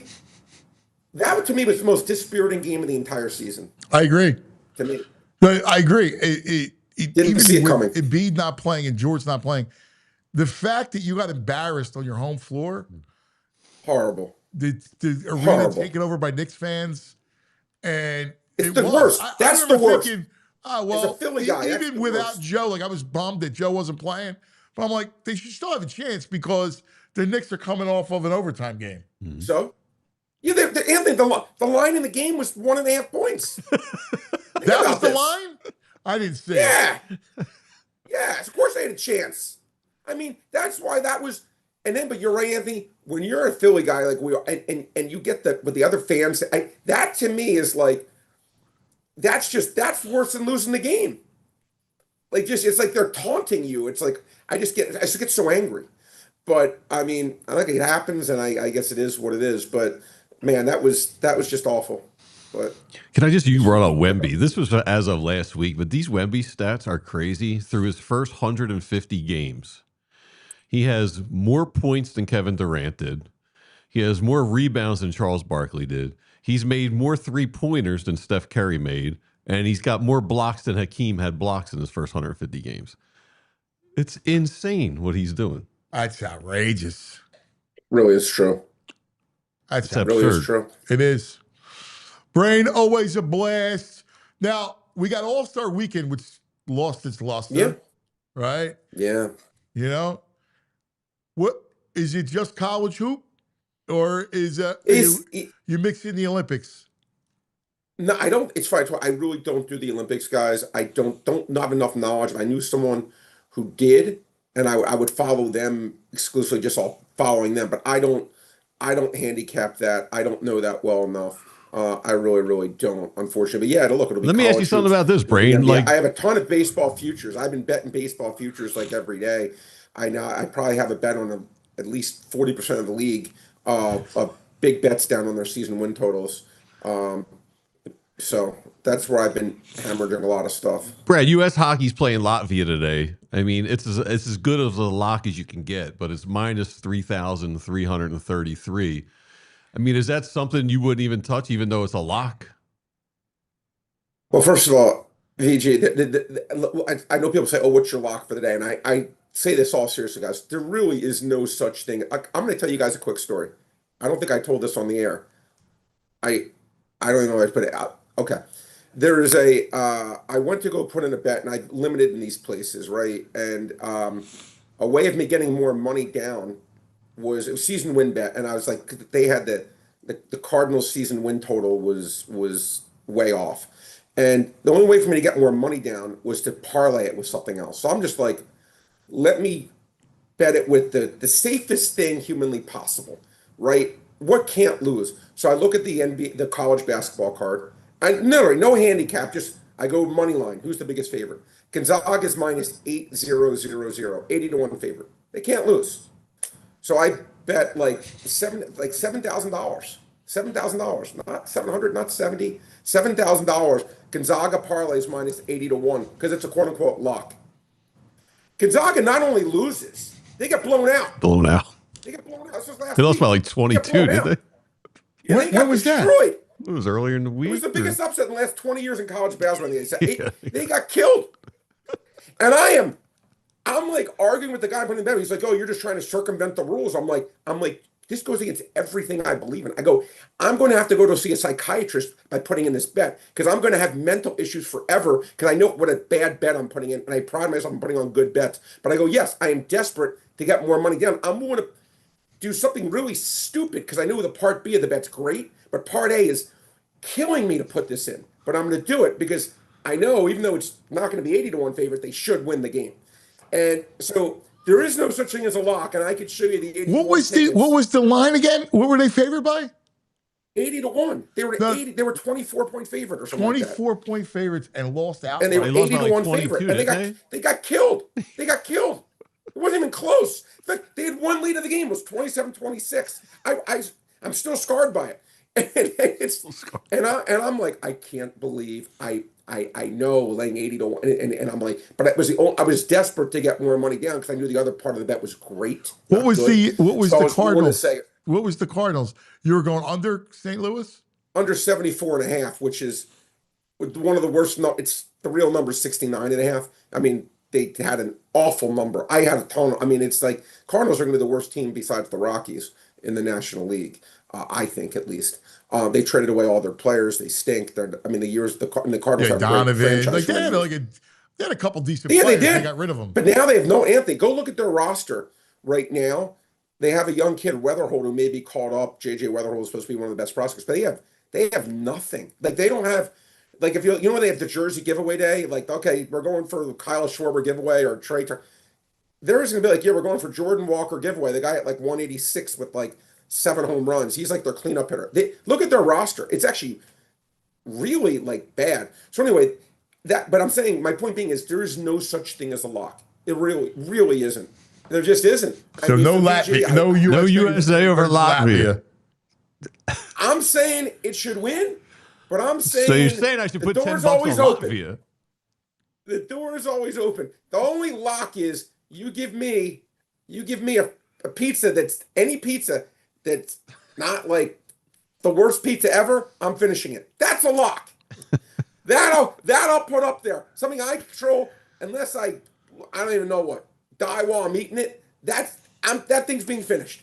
But outside of that, no such thing as a lock, my friends. And remember that story, guys. Everyone, never such thing as a lock. And people ask me that. There's things that should win. There's things there's serious edge on. There's things that really look good and you feel great about it. But lock, no siree. Brain, we love you, man. That's great stuff. Great stuff. Appreciate you both. All right, guys, be good. Good stuff. The Brain brought to us by the Bet Park Sportsbook online casino app. I'm on there now. Kevin McGonagall's plus 850 for Rookie of the Year. Oh, really?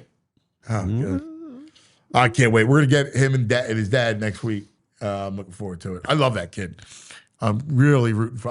I love these local kids that are. It's my favorite thing is when the local kids do well, follow their journey, get to root for them. All right, time now to go back in the day. Yeah. We're going back. We're going back. We're going back in the day with True Mark. Oh, yeah. Port Richmond, but not Port Richmond, Philadelphia. Port Richmond High School in Staten Island. Because before we move on, this is Jeff Stoutland's yearbook picture. Wow. Yeah, look at the collar on that shirt. Hey, handsome guy. Great head of hair, man. As someone follically challenged, that head of hair is nice. He's baseball, skiing, his activities. He's the captain of the football team. Look at that. Right? Park parties. Yeah. Stout. That's a handsome. That's a good-looking kid. That's a good-looking guy. Kid. Yeah. Good stout. Good dresser, sharp dresser. Had the big collar, shirt open. Yeah. Nice. All right, that's going to do it for us, everybody. Chat. Hi, guys. Love you guys. Jules, great job as always. Everybody be safe. All right. Have a great day. We love you. See you in the morning. We all silly like the mayor.